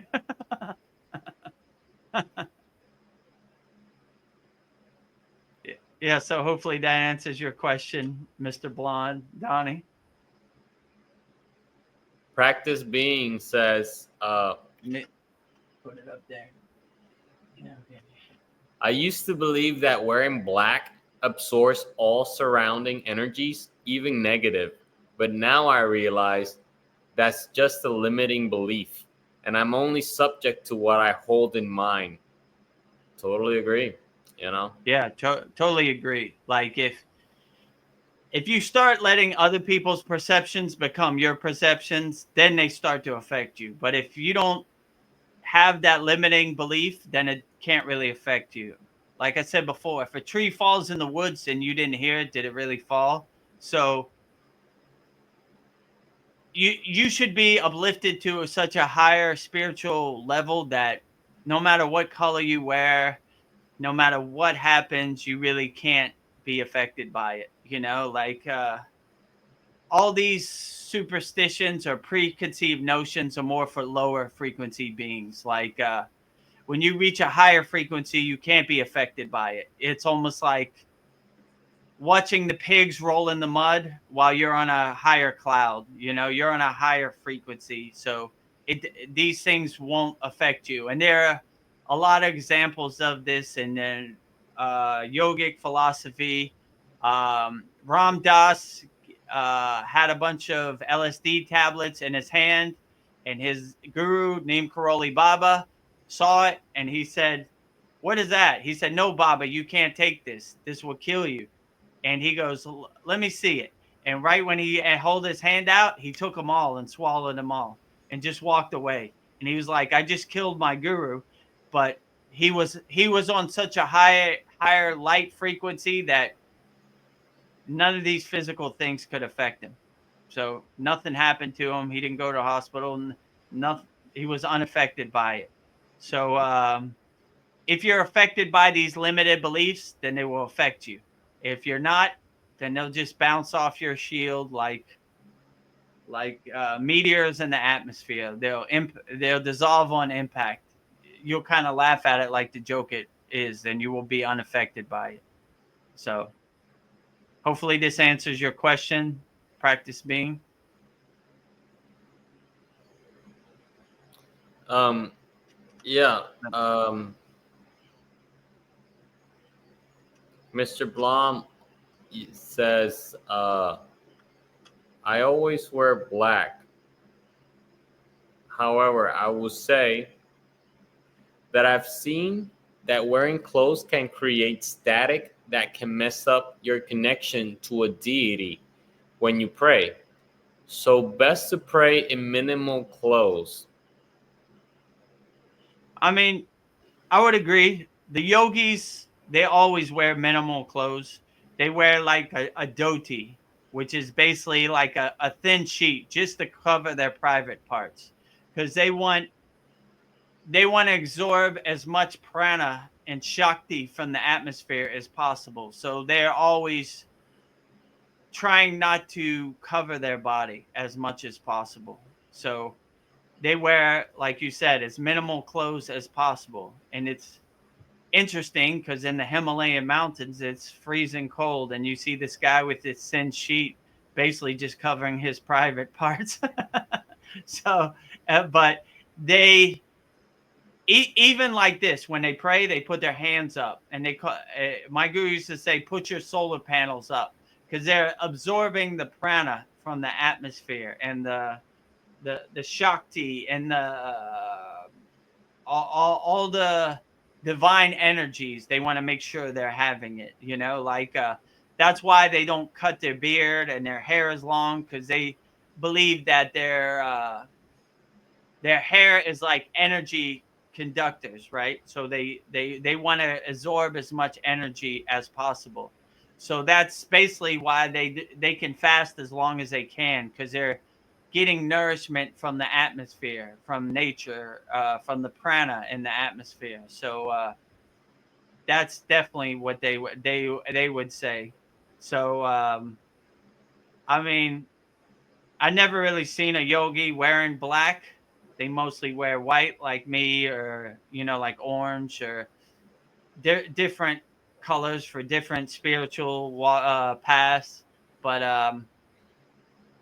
yeah, I would just say they try to wear minimal clothes as possible so they can absorb as much energy and prana from the atmosphere, from nature. That's where they get most of their nourishment, from the sun, from nature, from water, this type of stuff.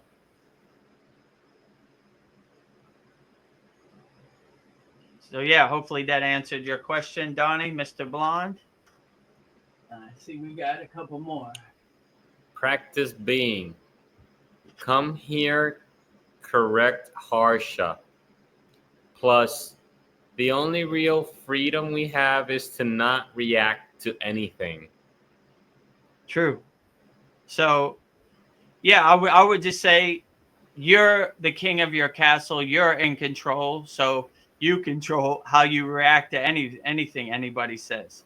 But if you could really become the detached witness and step back from the TV, then you become unaffected by everything, and you kind of laugh at it like the joke it is. Like, this doesn't affect me at all, and I have the emotional detachment to not be affected by this in any kind of way.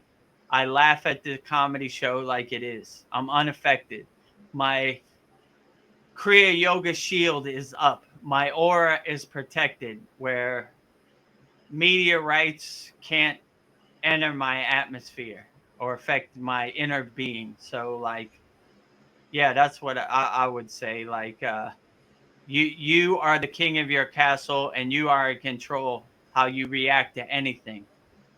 And if you react emotionally, then you're reacting the wrong kind of way. You should never act emotional. You should always react from a place of peace, love, understanding, compassion, and helping, non-harming, I would say.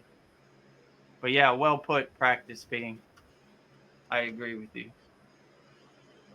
Let's see who we got. Mr. Blonde, that's in accordance with wind bats. Yeah, I would agree with you. I'm not familiar with wind baths, but sounds like a good concept. I would like to bathe in the wind. And in the Himalayan mountains, you have no shortage of wind, that's for sure. So every day is a wind bath from the time you get up to the time you go in your cave. You're wind bathing in the grace of God for sure.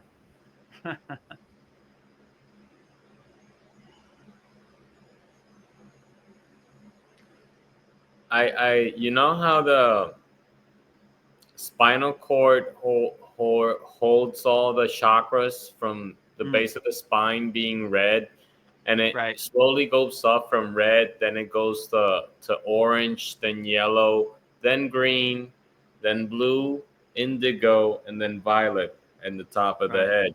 Now, if we keep going up to the rainbow when it pops up, the last chakra on top of our heads is violet, but if we continue up, the first color we would find, would be the color lastly below the rainbow. This is the Right. rainbow, right? So the first Yeah. color below the rainbow is violet, because the one on top is red. So we're literally mirrors of the light, the rainbow, the whole light spectrum, which is the True. color of the rainbow. The rainbow goes red, orange, yellow, green, and it's the same order but in reverse till it reaches the top of our heads, and that's how it's a mirror, the rainbow with the human body. Nice. And That's so very profound. and so when we accompany the colors when we're cleaning our chakras, so to speak, and using the bijas with the humming sounds, with the hum, and Mm. at the beginning there was nothing. It was just darkness, but God gave the word, and the light came about. The word is vibration. That's the True. action. It's not be light and there was light. It was actually vibration, because all our words are vibrations. They're just encoded in messages in a context we can understand. Words we can understand, whatever language that is. It's just vibrations. And so we accompany the color of our lower chakra, which is red, the base of the spine, with what's the bija for that one? Lum, Lum. Lum, And lum. then we say lum, it carries the vibration of the color red of the base of the spine. Right. And then so forth with the rest of the colors till the top. The vibration of our words or our humming sounds accompany the strength of the chakra and its color. And because, like you said, we're mostly water, there's a video on YouTube you can find where there's like plates with water on them, and there's this Mm. DJ with the whole set and everything, and he plays sounds, and it's like music, it's like techno music and stuff, but the sounds create shapes Yeah. in the water by the vibration of the sounds. And when he plays another note, it creates another vibration, and it changes the whole image or pattern of the water. And it's a beautiful pattern, sort of like a snowflake in a way. Nice. Yeah. I agree. Like I said before, your body is mostly water, so you should always talk to your body good. You should never say ugly things to your body, because your water in your body holds that information, and you don't want it to hold bad information. You want it to make beautiful shapes. You don't want it to make ugly shapes, right? So why would Yes. you talk bad to yourself? So And this perspective is shown in the scientific study, where you put water and rice in three vases, three independent vases. And to one you speak lovingly, to the other one you ignore, and to the other one you bad talk it. And the one you good talk or speak lovingly to it, it becomes gathering like a fermenting perfume like scent. The mm, one who is ignored and the one who's back talk, they just deteriorate and smell bad. mm, nice. So it's So also smell too, not only colors. It's smell. yes, So you vibration should. goes just beyond smells or colors or matter. It goes in emotions too, because frequency is just the velocity of the vibration, and thoughts are frequency. Thoughts are vibration. So even if we don't speak the words and we're thinking of the words, that in itself is the vibration. So limiting beliefs in that sense, what we think that affects us will affect us, because that's what we're believing. True. That's very profound. And so, to abund a little bit more, there's actually numbers for each emotion that we feel, and numbers for each frequency, like despair, Mm, like anger, hate, uh, yeah. depression. They all have numbers, a specific number of frequency that fall below the range of a healthy, spectrum. And so, we can the lower frequencies are hate, anger, depression, anxiety, envy. And you could put this, the seven capital sins on there as frequency emotions. But it's like a chart. It's like a chart. We have everything. Mm, There's everything in the vineyard of the Lord. We have everything, the good and the bad and the ugly. Yeah, very profound, Tibor. One of our meditations is called the Rainbow Bridge meditation, which this would be a good one because it basically combines the spectrum of the colors and makes a bridge from your lower self to your higher self. So that's a good one in our Kriya Yoga School Masterclass also. It's under meditations, and I think it's in advanced also. Yeah. I haven't got to that one, but I surely will soon enough. I'm excited. Yeah, when or you could just skip to it if you want. Yeah, Just for sure. look it up, Rainbow Bridge. I'm not going anywhere anytime soon. I think we got some more questions. Let me see what we got. Yeah, it's what is a What win is a back? win back? But Yeah, practice being says, I think practice being answers Mr. Blonde says 5 elements. Um, Earth bath would be walking barefoot. Water bath, ideally in running water. Sun bath, wind bath, and etheric bath. Etheric bath sounds like samadhi. I don't know. yeah, like a higher state of consciousness. Oh, cool. 5 elements wind bath. Oh, Walking barefoot, like grounding yourself, anchoring yourself to the earth. Wind bath, ideally in running water. So like bathing in like a river or something where the water is running. yes. Sun bath, like sun tanning in the grace of God. Wind bath, and enjoying the wind, like absorbing the wind. And a etheric bath, which is same like that, like consciously uplifting yourself inside yourself as yourself. So yeah, that sounds cool. Like earth bath, all 5 elements. Nice practice being. You know, Mr. Blonde in his last comment says something very profound, but we'll get to that after. I want to go in order. Okay, this is I'm the going. next one, right? I'm going to put that sign in front of my house. Says Mr. Blonde. Hashtag pick food. Pig food.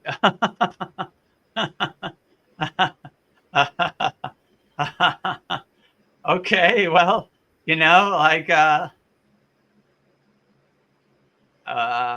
well, if you want to put a pig food sign in front of your house, maybe you attract pigs.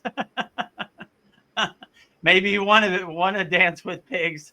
I don't know. I prefer to go the other way, right? Like pigs not welcome here, but yeah, maybe it's a good opportunity to dance. Practice being says always bow down to water before you drink it. And he also states, are you familiar with David Hawking's work and the scale of consciousness?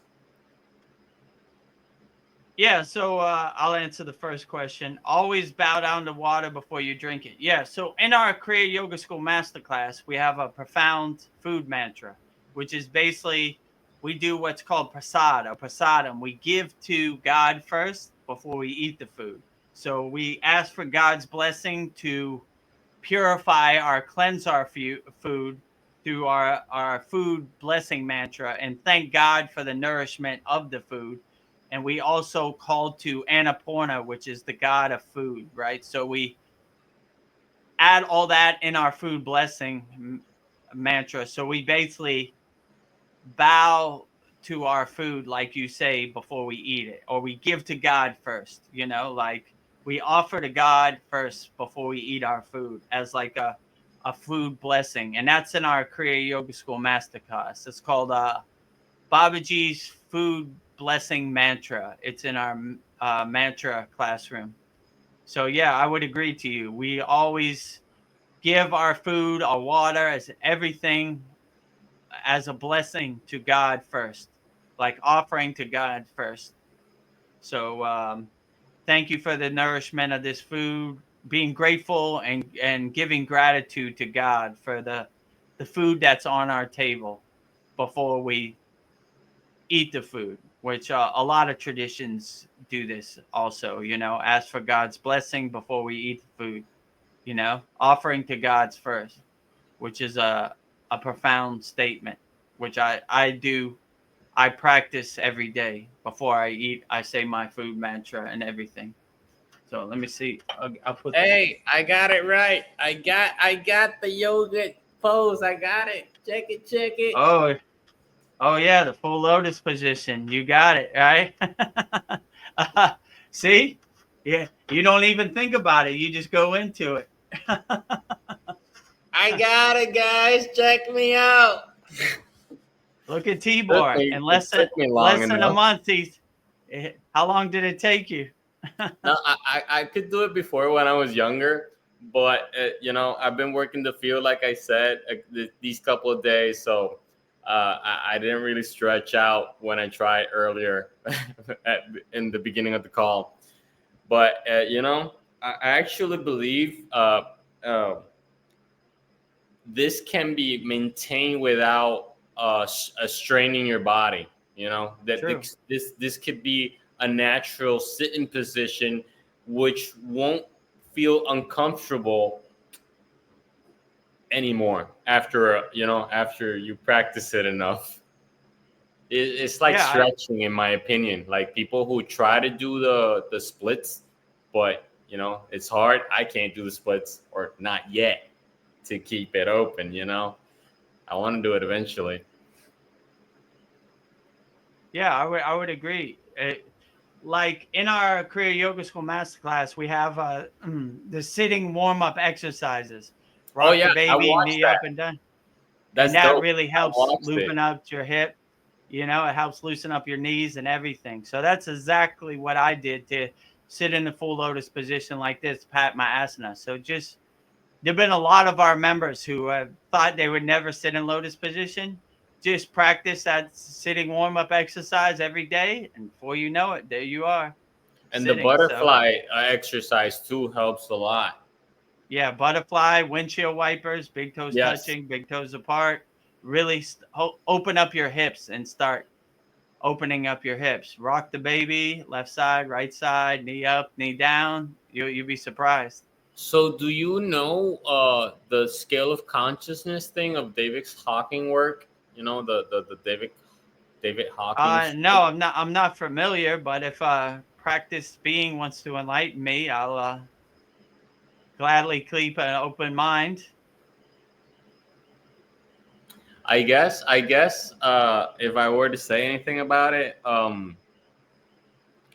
the scale of consciousness, I guess is what we've been talking about for the past couple minutes. It's just how Yeah. we decide to think and Mm. believe what's possible or what influences not. Because Babaji and Jesus and Shiva tells us anything is possible. Heck, we were alive, we were born human, but shit, my bad, I shouldn't say that.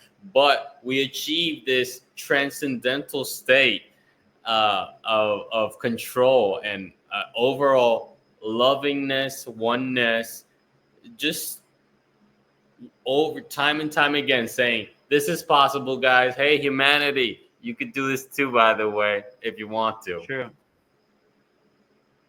Yeah, absolutely. I agree. Like my guru told me something that was profound. He said, love is not 5 beans in your hand. You don't have 5 beans of love.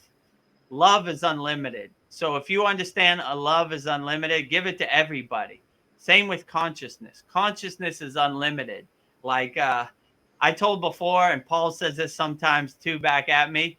My father used to say we're Americans, not Americans, right? So Yeah. we're unlimited. What can't we do? Oh, yeah, that's another one. We're Puerto Ricans, not Puerto Ricans. We could For do real. anything. It's unlimited. What can't we do? So and you're living proof. You're sitting in the lotus position right now, right? So I'm trying. when you let go and let God, what can't you do? You could do anything. Yeah. There we go. I still have a great guru, man. You're on fire, Dev. We still got some questions, though. Oh yeah, let me check. Put it down. Oh wait, we got like 15 minutes left. Oh, we can go longer, I guess. Oh yeah, I see the question. Okay, next one is Mariana, right?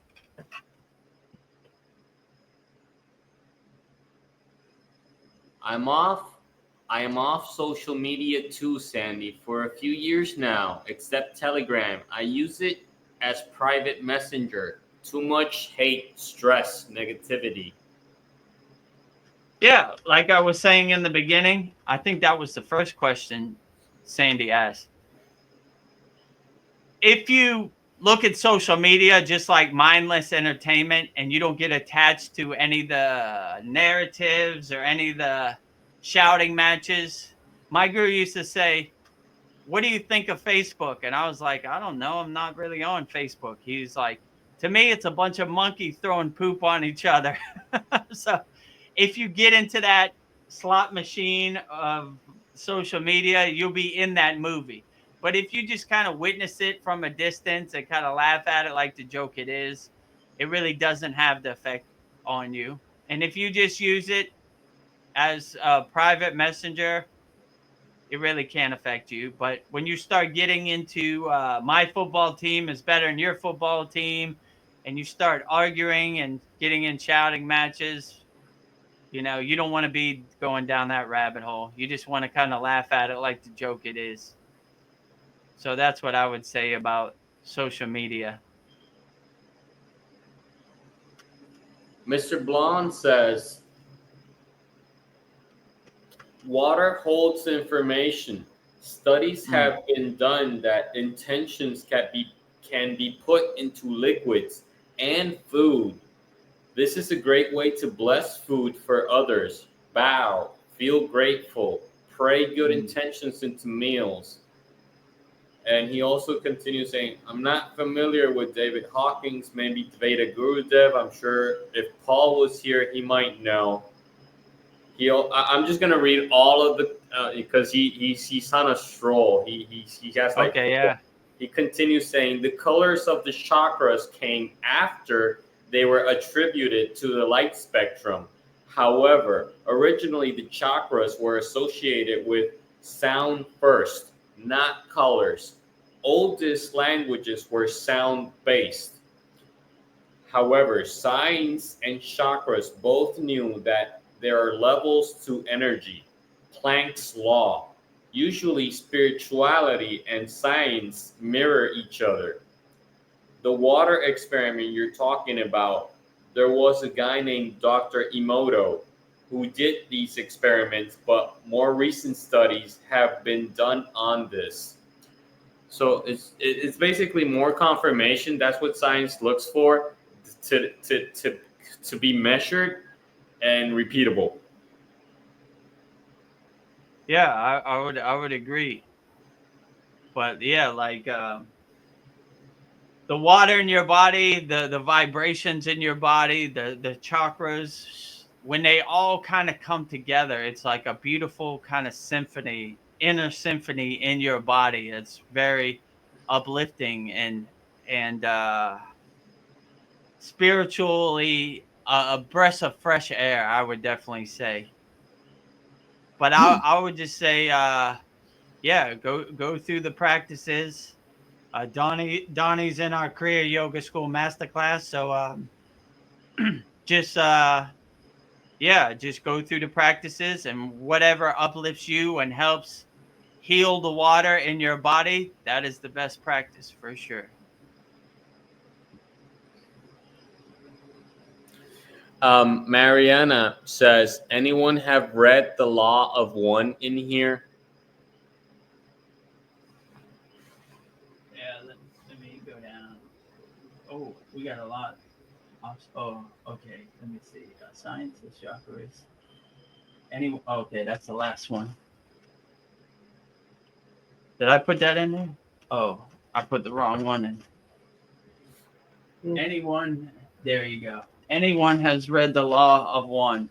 Yeah, I'm kind of familiar. Like, I read The Law of One once. Um, just so I had some kind of basic framework of it, but I'm not like a scholar on it. I understand like what was the guy's name? Ra, right? I think his name's Ra, and he's talking about the fifth dimension. So I resonate with the Law of One. I think it's a good book, you know, but I'm more on the Kriya Yoga path, but I think that's good information and correct information from my residents, you know. But I don't have too much of a overstanding about the Law of One. So if you want to tell me something about the Law of One, I'd be open to it, Mariana. Practice Being says, yes, the law of one and also the teachings of Quo. I don't know who Quo is. I don't know Yeah, what I the don't. law of one is either. I'm just hearing you guys talk it out. Yeah, so if you want to go into detail about the Law of One and Quo, I'm open to hear it. I don't know who too much about either of those. I don't even know who Quo is, but Law of One, I have a limited understanding about it. Like I said, I think the guy's name was Ra, and he's talking about the fifth dimension and how to live your life, which is pretty much aligned with yogic philosophy, in my opinion. Okay. So if Prac- you want to put it in the comments, I'll be glad to hear it. yeah. Practice Being says there comes a point where the accumulation of information becomes a distraction. I don't know. If you know everything, then what can surprise you? If you know everything and it's the distraction, I don't even know what to answer. There would be no surprises. What distraction would there be? Yeah, so I would say that sometimes you want to know too much, and it distracts you from your practice. But I would say if knowledge helps you and uplifts you and helps give you a better understanding of why you do what you do, then why not? You know, if it's not taking away from your inner work or your inner practice, then why not? You know, try to learn as much as you can, and uplift yourself as much as you can. So when you when you experience these Kriya yoga practices, no one can tell you about it because you live it, you know it, you are being it. So that's when you start making other people's information become your information, that's when it starts to take away from or distract you. Just keep what makes you feel good and resonates with you and uplifts you, and that'd be great. And what doesn't, no need for it, you know? So I would say it only becomes a distraction if you let it become a distraction. If you're the king of your castle and you protect your castle, then nothing can distract you when you're laser focused on your inner work and doing your practice.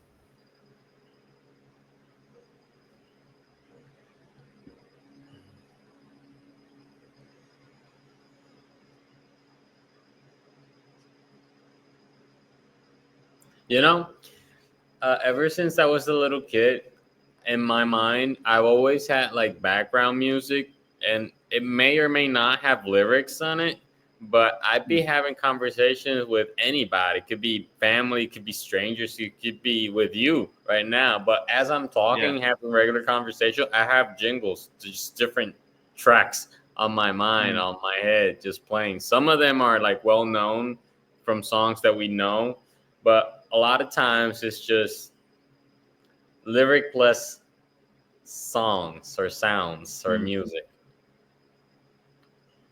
It just flows.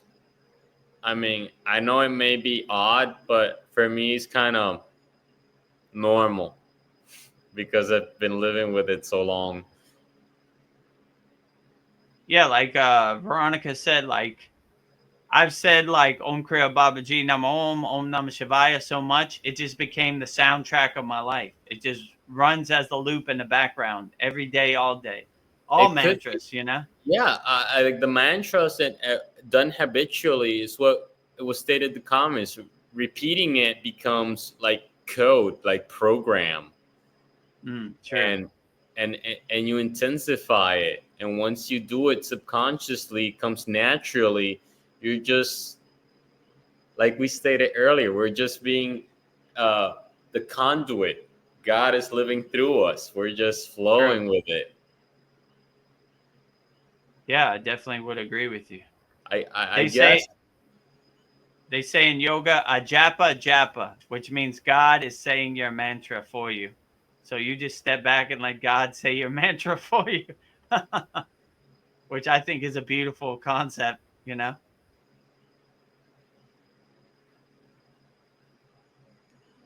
There's a very big difference in having to do something versus wanting to do something. True. There's just it just changes the perspective and intention of everything. Right. Because if you have to do something, you don't really want to do it most of the time. Yeah, true. I agree. Yeah, if you want to do it, it's a how would they say this? My guru said one time, he said, if you do what you love, you never work a day of your life. So when you love saying mantra japa, it's not like work, and it has a different intention or sankalpa, that the different vibration, that it's more of a blissful, loving kind of harmonious vibration than a stressful, suffering kind of vibration, you know, because you have to do it. It becomes non-work, you know?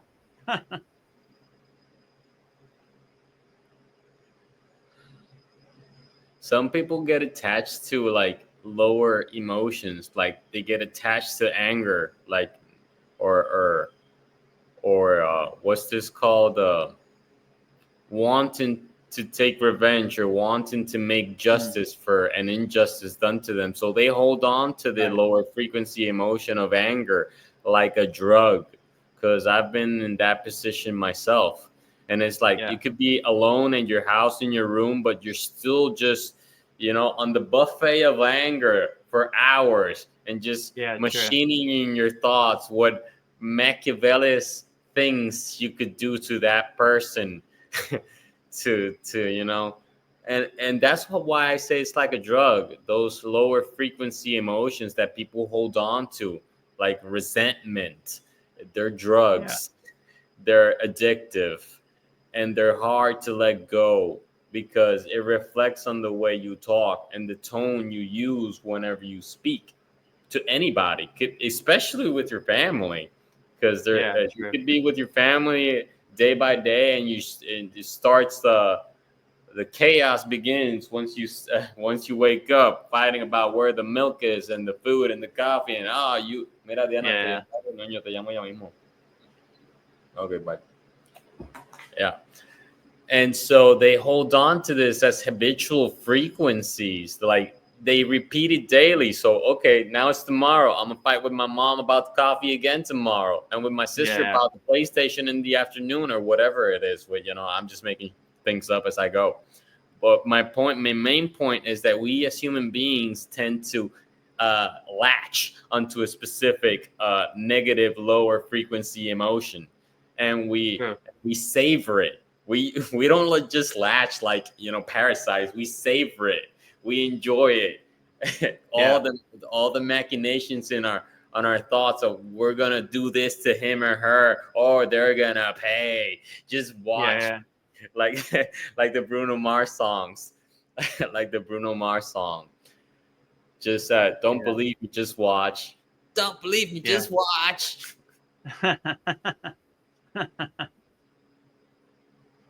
Yeah, I agree with you, T boy.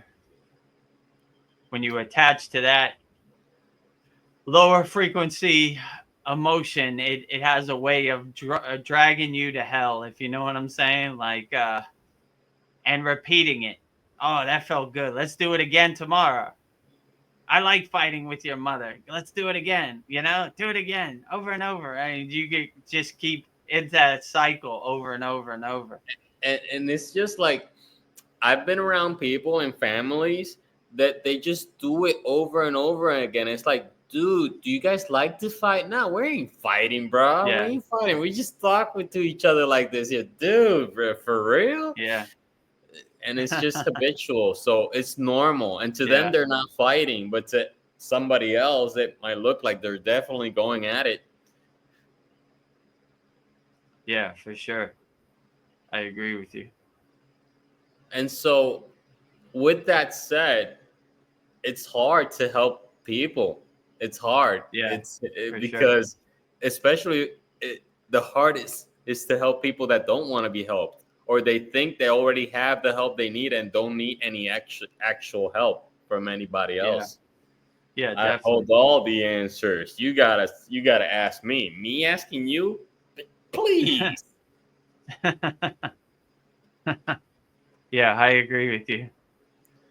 And it's just, I think I stated a few weeks earlier how this whole life situation, humanity, the divine comedy, and just Yeah, talking for about it sure. just makes it evident, because that's all we do anyway. We talk about it. Yeah. We just do. Oh, yo, Mariana, I said something. She Oh yeah, okay. says, Hold on. That's our last one. Well, we got 4 hours. Okay. "Yeah, we Last one. gotta cut it done." So Andromeda says, "I always like to learn new things about the nature of reality." Me too. That True. also includes NDEs, near-death experience, and out-of-body states. I found those states phenomenal. I wish I could do it consciously. Have you ever done it consciously, Vedagurudev? Or Yeah, have you ever done it? they have different techniques. Like in our last class, we showed a technique which is basically kind of that, and that's how yogis go out of body, or like what do you say, remote view it. You know, like they engage the five senses and they make like a silent movie, and they're able to. They're not really going out of their body, but they're transmuting their consciousness to a different place, or their place of their choosing. So that's more how I would do it, like an NDE, or like a out of body state. I would say, staying in the body, but your consciousness goes to a different place. So this is a good technique that we showed in our 60th class and our 61st class. It's called Purna Bhava and Draya. Purna means complete, like full. Bhava means feeling or being, and Draya is the five senses. So when you engage all three of those together, you kind of begin to control your movie and begin to go into out of body states, so called, and go to places you want to go. So that's kind of how I would describe it. And Mariana is a member of our Kriya Yoga School, so yeah, this is a good way to remote view the yogic way, and it's in our PDF notes, and it's in our class for number 60th class and number 61st class.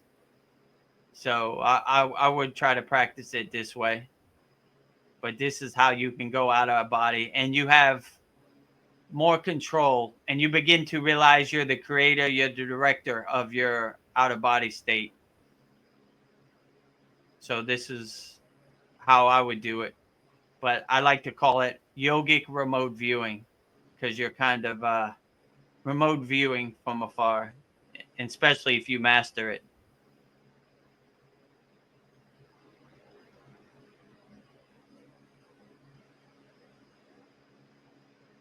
I think there's one more question, and I guess we'll wrap it up. To get Yeah. out of body consciously, you need to get into sleep paralysis. I have never naturally nor consciously. I just can't do it for some reason. I get tingling vibrations only. Yeah, I wouldn't say you need to go into sleep paralysis. I would say that, in my opinion, the yogic way we would do it, we would calm our body and our mind as deep as possible. So you could do it two ways. You could do it in meditation, or you could do it like in Shavasana or Yoga Nidra, lying on your back. And you would just basically calm your mind through your breath as calm as you can. And that kind of opens the doorway for you to go into an outer body state. I mean, I wouldn't try to go to outer body. I would more try to stay in your body where you could control it. And through this calming of that, you kind of transition into a sleep state where you can control the sleep state. You become the director of your sleep state. In yoga, they call it turiya, which is the highest sleeping state where you can control how your sleeping state comes out. So I wouldn't try to go into sleep paralysis. I would just try to get your body into a calmest, relaxing state, whichever way works best for you. If you're trying to do it on your bed, I would try to do it in like a corpse pose or shavasana or a yoga nidra, which is more of advanced, and just calm your mind as slow as possible. And once you transition into the sleep state, I would try to control it, you know? So anybody says you need to be in paralysis to get in this state, I would say, in my opinion, it's not correct. Because anything you're trying to force or struggle into, you're creating a fear state. And that's not a state you want to transition into, a dreaming out of body state. You want to transition into the most calm, peaceful, blissful, harmonious state. That would be the best way. So if you transition in a fear state, that fear state is going to follow you into, right? And when you're in sleep paralysis, you feel like you can't control the sleep. So you don't want to go transition in that sleep state. You want to transition in a more blissful, like I said, like a shavasana corpse pose, yoga nidra, or like a purnasudi, complete yogic breath. Just still your body as still as possible. And when your body is completely still and you have no thoughts or no fears or nothing, then you would transition into that state. And that's when you would have a profound state to go into your body, go into transition into a sleep state.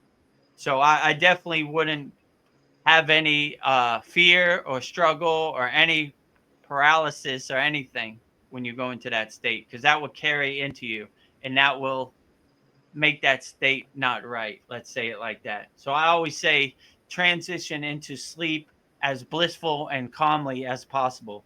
And that would be the best way to transition.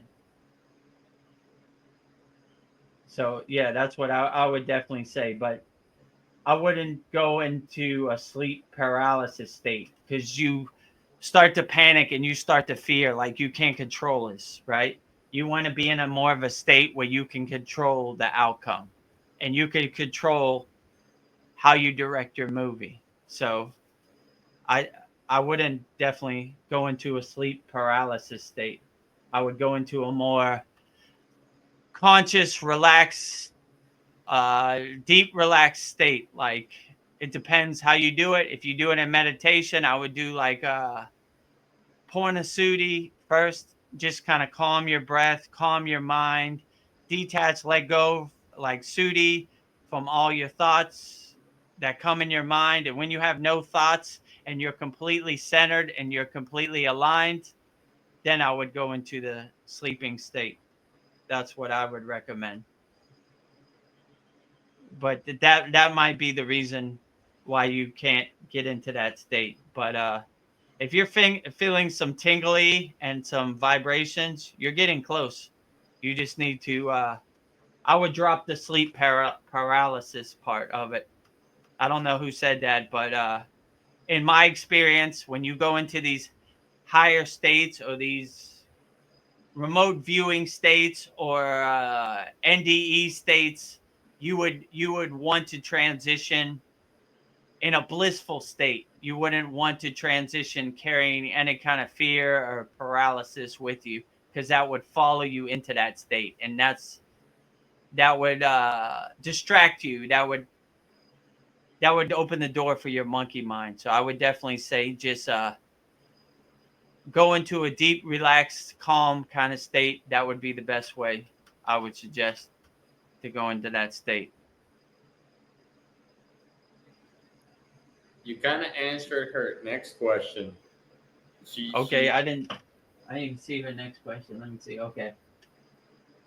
Is there any protocol for remote viewing or special meditation? I think you just covered that.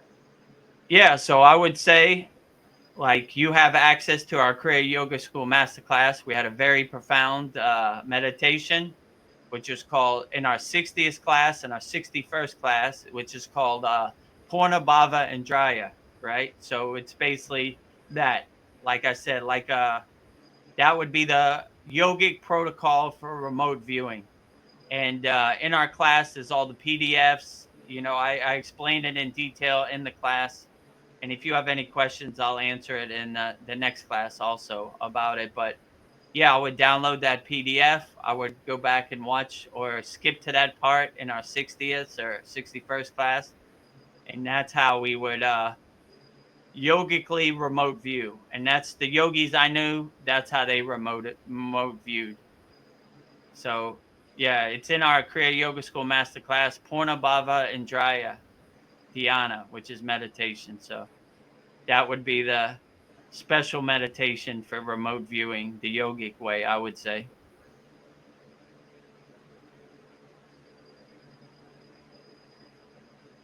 I think that's it. Okay, great. Well, let's wrap it up, I guess. Where are we at? 4 hours and 11 minutes. All right, sounds good. Let me move my camera up. I got my halo over my head. So, yeah, so that's it for this Satsang. If you enjoyed the Satsang and you would like to join us, you can book a call with me. Go to Kriya Yoga School Masterclass, like Tibor did before. He booked a call with me. I'll get on the call with you. We'll try to solve all your problems. We'll try to help you overcome everything you're going through in the present moment. 100% free, no pressure, no sales pitch. Like if it resonates with you, then we'll take the next step. If you're brand new to Kriya Yoga and you want to get started, like Tibor said, he looked for free Kriya Yoga and he found our free Kriya Yoga school and joined it. And it gives you some framework. It gives you some glimpse of some breadcrumbs just to get you started. What are the 5 folds of Kriya Yoga? Who is Vedagurudev? Some basic practices to start practicing Kriya Yoga. When you upgrade from that and you're ready to go to the real deal, the main practices, right there. Kriya Yoga School Masterclass right now, $50, 50% off, $50 a month, $250 a year. So the $250 a year would be the best discount. So check it out. But if you're brand new to Kriya Yoga, I would start with the free Kriya Yoga School like Tibor did. Then when you're ready, no pressure, upgrade to the Kriya Yoga School Masterclass. And I will personally coach you through everything, and we'll get you to the highest frequency we can in the present moment. So that's about it. We do this Kriya Yoga School Masterclass. We do this. I removed myself from the stage. We do this Kriya Yoga Satsang Q&A every Wednesday at 9 p.m. Eastern Standard Time. Everybody's welcome to join us. So with that said, we will end with this Last note, I will sing the Shanti Universal Peace Mantra, giving peace and love to all people all around the world. Om Shanti, Shanti, Shanti, Shalom. Sat Nam Sadhu Tao Am Om Spirit Swami Kami Amen Amen Omen Selah Om Om.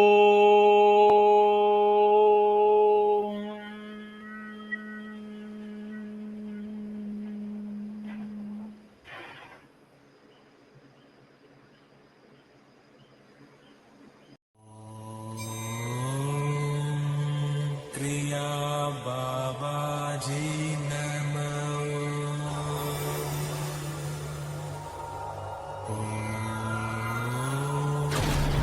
Kriya Babaji Namo.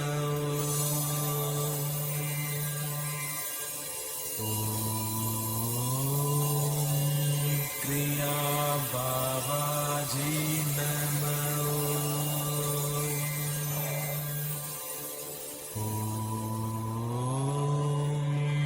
Kriya Babaji Namo.